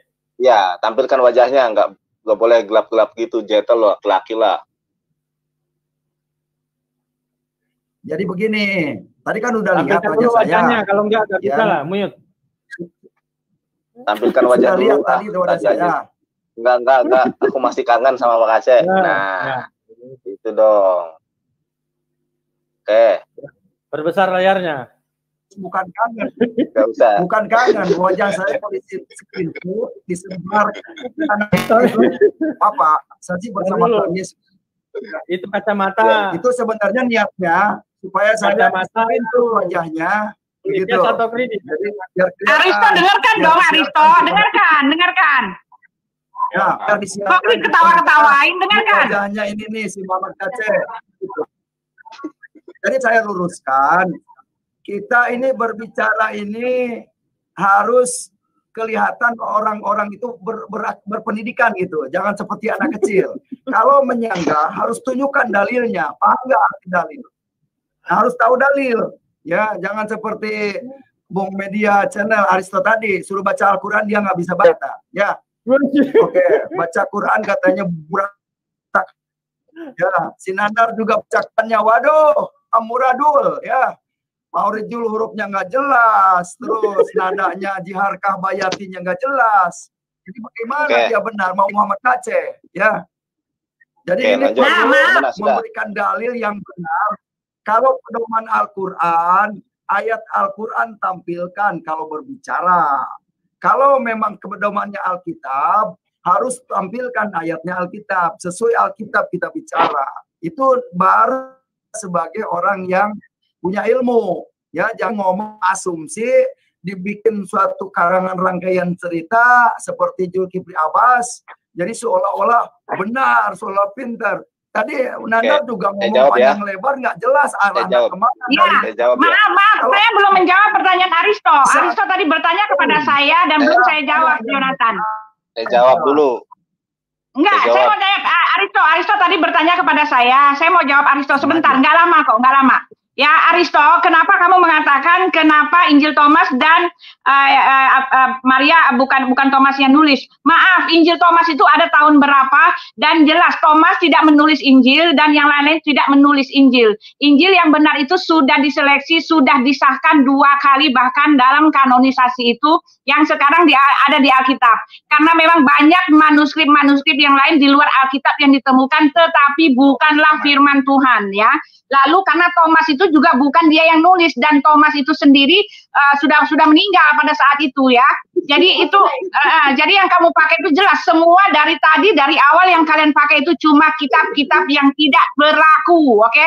Kitab-kitab yang tidak berlaku, kitab-kitab yang bukan merupakan sumber yang sah gitu loh. Ya, silakan. Ibu bilang bukan sumber yang sah. Siapa bilang tidak ada Injil Thomas, Injil Maria? Siapa bilang, Bu? Ada, Bu. Cuma kan ditolak oleh Kristen pada umumnya. Yang dipakai kan Injil kanonik aja, 4 Injil kanonik. Matius, Markus, Lukas, Yohanes. Injil Nikodemus ada. Tampilkan ya kan? Injilnya. Nah, maaf, saya jawab lagi. Yang dipakai, kitab-kitab yang dipakai itu, yang adalah Alkitab itu pada saat itu yang dipakai, yang dipelajari di gereja-gereja yang tertulis di Biblos ini. Thomas, kitab Filipus itu tidak dipelajari, tidak dipercayai, tidak diimani. Jadi maaf, kamu memakai dalil yang salah, Aristo. Dalilmu salah, tidak kepakai. Pertanyaan saya. Saksi mata yang dekat kan Thomas sama Maria. Nah sekarang kan artinya ibu standar ganda pada malam hari ini. Standar gandanya apa? Yang sebagai saksi penguat penyaliban dipakai. Tapi Injilnya ditolak. Maaf, yang kamu nggak tahu, Injil Thomas itu penulisnya bukan Thomas. Injil palsu, bagaimana sih? Thomas sudah mati gitu loh. Bukan Thomas yang menulis, tidak ditolak oleh dewan-dewan gereja. Apa urusannya gitu loh? Ibu tahu dari mana Injil Thomas bukan Thomas yang nulis? Karena itu tidak dipakai, tidak dipelajari, tidak diimani, dan tidak berdasarkan masuk dalam kanon yang sah. Karena pengkanonan itu juga sudah disahkan oleh bapak-bapak gereja bahkan 2 kali. Itu berakhir pada tahun 400. Dan pada masa itu yang dipakai adalah Biblos yang ada sekarang. Di gereja-gereja yang diimani, yang dipelajari, yang dipercaya itu tidak termasuk Injil Thomas, tidak termasuk Injil Filipus, tidak termasuk semua Injil-Injil rahasia yang dibilang oleh Jonathan Nandar. Semua itu cuma yang palsu-palsu yang kalian pakai, yang palsu-palsu. Oke. Aku jawab ya. Aku jawab nih. Buti, begini. Udah malam, cepetan, udah malam. Ya, ini sebagai penutup ya, insya Allah kita 10 menitan lagi ya. Jadi kasih aku jawaban, kasih aku kesempatan. Begini ya, standarnya apa bahwa Injil kanonik Matius, Markus, Lukas, dan Yohanes itu adalah Injil yang asli? Padahal tidak ada standarnya, tidak ada parameternya. Injil ini dikatakan Injil asli dari peristiwanya saja. Antara kisah para Rasul 1 sampai kisah para Rasul 1:18 dengan Matius 27 ayat ke-5, Lukas 1 ayat ke-4 dengan Markus 4 ayat itu tentang proses pencobaan itu juga berbeda, banyak ayat-ayat kontradiksi. Kenapa? Saya katakan Ibu Uti, kalau mengatakan Injil Thomas palsu, Injil Filipus palsu, itu berdasarkan asumsi semata. Karena nyatanya begini ya, kalau di dalam Islam ada yang namanya hadis maudhu, hadis doib, hadis hasan, hadis sohih. Disebut hadis maudhu, disebut hadis palsu karena perawinya memang abal-abal, nggak diketahui. Ya kan, sanadnya tidak berdasarkan sanad, berdasarkan perawi. Sedangkan Injil kanonik Matius, Markus, Lukas, dan Yohanes disebut asli, itu disepakati berdasarkan konsili, berdasarkan muktamar, bukan berdasarkan dari mana dia ditulis, dari mana sumbernya, bukan berdasarkan itu. Sebentar dulu. Ya, sudah, kepanjangan. Sebentar, belum selesai. Jadi tidak ada tolak ukurnya. Tolak ukurnya itu adalah kesepakatan bapak-bapak gereja yang pada saat itu masih terkontaminasi, masih di bawah rejim Romawi, yang tidak secara langsung, secara politis terkontaminasi, harus tidak bertentangan dengan rejim Romawi yang pada saat itu masih memiliki keyakinan yang paganisme, Tuhan itu banyak, dan lain sebagainya. Oleh karenanya, dewan-dewan gereja memiliki inisiatif untuk agar dapat diterima oleh Romawi, sehingga Alkitab-Alkitab yang tidak sesuai dengan keyakinan orang-orang Romawi, maka dibuang. Jadi bukan berdasarkan periwayatan, bukan berdasarkan sanad. Anda curang. Jadi berdasarkan apa? Berdasarkan kesepakatan. Kesepakatannya kitab ini asli atau tidak, bukan berdasarkan penulisan. Karena kalau berdasarkan penulisan, itu Injil Thomas justru lebih kredibel. Thomas menyaksikan peristiwa penyaliban, dan di dalam Injil Thomas yang disalib itu bukan Yesus, tapi orang yang diserupakan. Kenapa tidak diambil Injil Thomas? Kemudian Injil Maria, kenapa tidak diambil? Yesus nikah, punya anak Justus, kenapa nggak diambil? Nah, inilah yang tidak diambil karena tidak berkesesuaian dengan dogma dan doktrin bapak-bapak gereja, bukan karena berdasarkan udah. Mau, kelamaan ye, curang banget, kelamaan ye. Tidak ada Injil Thomas, tidak ada Injil Thomas, tidak ada Injil Maria di Al-Quran. Injil mah Injil aja, Taurat ya Taurat aja. Jangan ngelantur kemana-mana.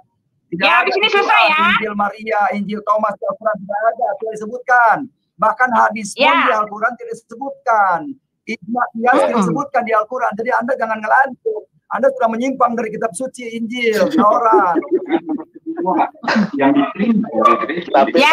Boleh saya dong ya. Ini penutup ya, karena sudah malam. Closing statement ya dari Bu Uti sama closing statement. Jadi begini ya.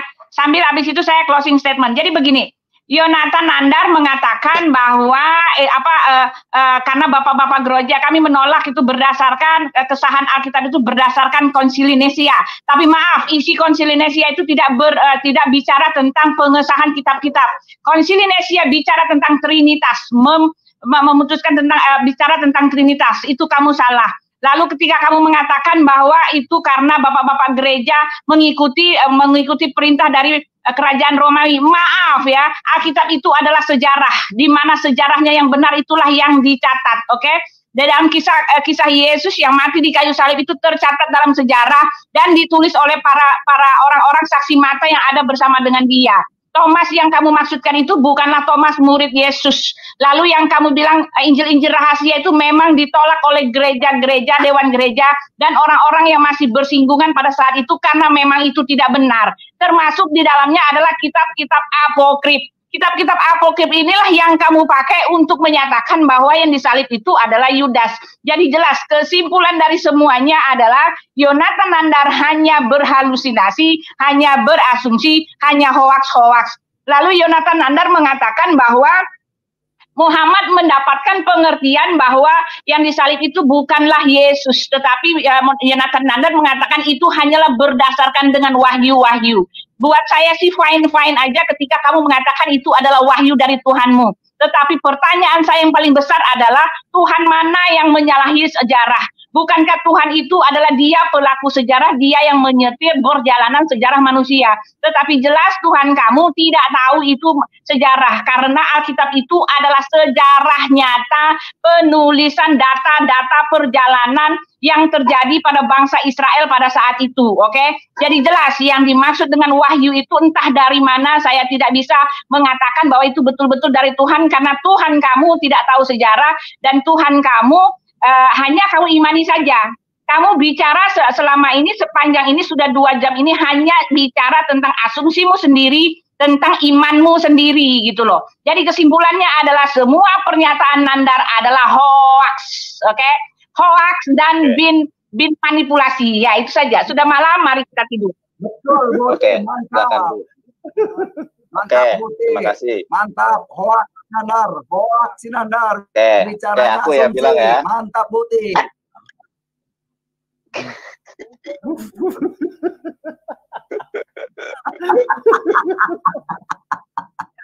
Tadi tutup sama gua. Tadi tutup.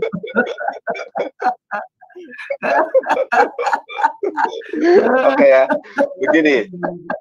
Oke ya. Bisa asumsi doang. Oke, gini. Nah, Oke, aku jawab ya, Bang Aristo. Aku sebagai ini ya closing statement, atau Aristo dulu, Bang Aristo. Aku dulu ya. Jadi Bang Kace, Pak Kace, ya, kanonisasi itu sebentar. Kodeks tertua itu Vatikanus ditemukan 329 Masehi. Enggak boleh Pak Kace. Pak Kace, iya Pak Kace, aku nampilin gambar loh. Enggak di layout lagi. Yang bagian gitu yang ngomong nampilin, yang mendengarkan tutup. Enggak. Nanti kalau saya bagian bicara ayo, baru terakhir. dibuka. Sudah malam ini, mau tidur. Ya, yang itulah. Oke. Tampilkan Bang Aceh, kalau enggak udah. Oke ya. Kanonisasi. Ya, kanonisasi itu, kanonasi Alkitab itu sejarahnya saja berbeda-beda. Ya, kanonisasi Alkitab, memang tadi Bu Uti mengatakan Konsili Nisea tentang ketuhanan Yesus. Jadi, ya, memang ketuhanan Yeshua HaMashiach sendiri bukan berdasarkan kitab suci. Dari sejarahnya 325 Masehi terjadi Konsili Nisea hanya untuk menentukan Trinitas. Yesus Tuhan atau tidak. Di dalam Konsili Nisea yang dipelopori oleh Romawi dan bapak-bapak gereja, ada bapak gereja yang namanya Arius yang mempertahankan ketauhidan para pengikutnya dengan Injil-Injilnya yang tidak berkesesuaian dengan rezim Romawi pada saat itu. Mohon maaf, dimusnahkan, para pengikutnya dibantai, para pengikutnya dibunuh, kemudian di-framing bahwa Injil-Injil yang tidak berkesesuaian dengan Konsili Nisea, ya, konsili yang sebelum-sebelumnya itu, dan Konsili Nisea tentang ketuhanan Yesus. Jadi memang begini, saya ingin menjelaskan. Konsili Nisea pada 325 Masehi berbicara tentang Yesus, Trinitas, dan lain sebagainya. Akan tetapi, simpulan dari konsili tersebut yang tidak berkesesuaian Alkitab, Injil-Injil, yang tidak berkesesuaian dengan konsili ini harus dimusnahkan. Oleh karenanya Arius yang memperjuangkan tentang ketauhidan disingkirkan. Dan sebelum itu ada kanonisasi bukan berdasarkan, kalau di dalam hadis bukan berdasarkan sanad, bukan berdasarkan perawinya sikoh atau dobit, tidak ada ilah, tidak ada syak, bukan berdasarkan itu, tetapi berdasarkan sesuai enggak dengan doktrin, sesuai enggak dengan paham atau rejim pada saat itu. Itulah patokannya, itulah parameternya. Berbeda dengan Al-Quran, berbeda dengan hadis, berdasarkan perawinya. Ini berdasarkan sanad, dan ini bukan sesuatu yang ditutup-tutupi lagi. Semua orang sudah tahu, bahkan menjadi kajian ilmiah ya. Bagaimana ada ulumul hadis, mustalahul hadis, dan lain sebagainya. Berbeda dengan Alkitab, kanonisasi Injil Matius, Markus, Lukas, dan Yohanes bukan berdasarkan apakah kitab ini kredibel atau tidak, akan tetapi sesuai enggak dengan rejim Romawi pada saat itu, sesuai enggak dengan bapak-bapak gereja, yang tidak berkesesuaian dimusnahkan, dibakar, dan lain sebagainya. Oleh karenanya, Thomas yang menulis Injil Thomas, Filipus yang menulis Injil Filipus, Maria Magdalena yang menulis tentang suaminya Yesus, tidak berkesesuaian dengan Romawi, akhirnya disingkirkan, di-framing karena mempunyai otoritas, mempunyai kekuasaan Romawi pada saat itu. Injil-Injil yang tidak berkesesuaian dengan dogma dan doktrin dianggap Injil apokrif, dianggap Injil palsu, dan lain sebagainya. Itu hanya framing, tidak ada bukti autentik, kajian ilmiah yang bisa dipertanggungjawabkan. Tadi mengatakan bahwa Injil ini adalah tulisan sejarah dan lain sebagainya. Bagaimana tulisan sejarah? Untuk menuliskan kisah kematian Yudas saja kontradiktif, yang satu digantung, yang satu terjatuh. Terjatuhnya dari mana juga nggak disebutkan. Kronologi pencobaan Yesus di Injil Lukas pasal 4 ayat 1-5, Markus 1-5, itu juga berbeda. Bagaimana bisa dipertanggungjawabkan? Karena memang berdasarkan kesepakatan manusia yang berkesesuaian dengan nafsu duniawinya, bukan berdasarkan keilmuan ya. Begitu Bang Aristo menurut saya. Menurut antum bagaimana sebagai penutup? Iya. Jadi termasuk Pak Kacek tadi bilang nggak benar apa segala kan, ya bukan berdasarkan ini kalah debat katanya. Berdasarkan apa?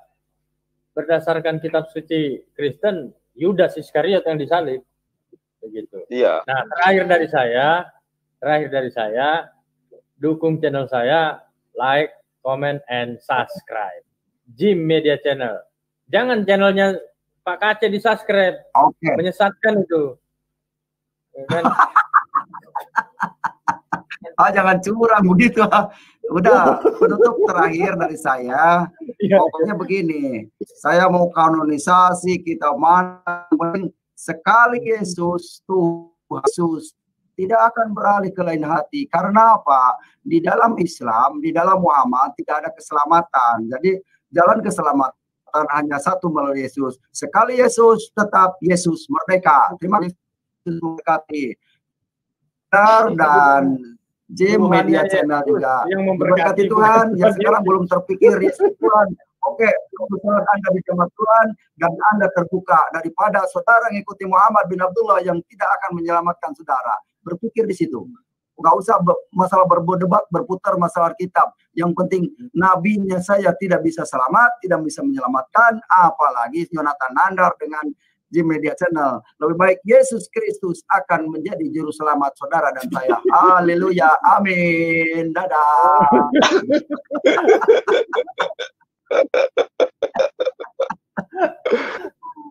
Jangan dengar ucapan Pak Kacek, menyesatkan itu.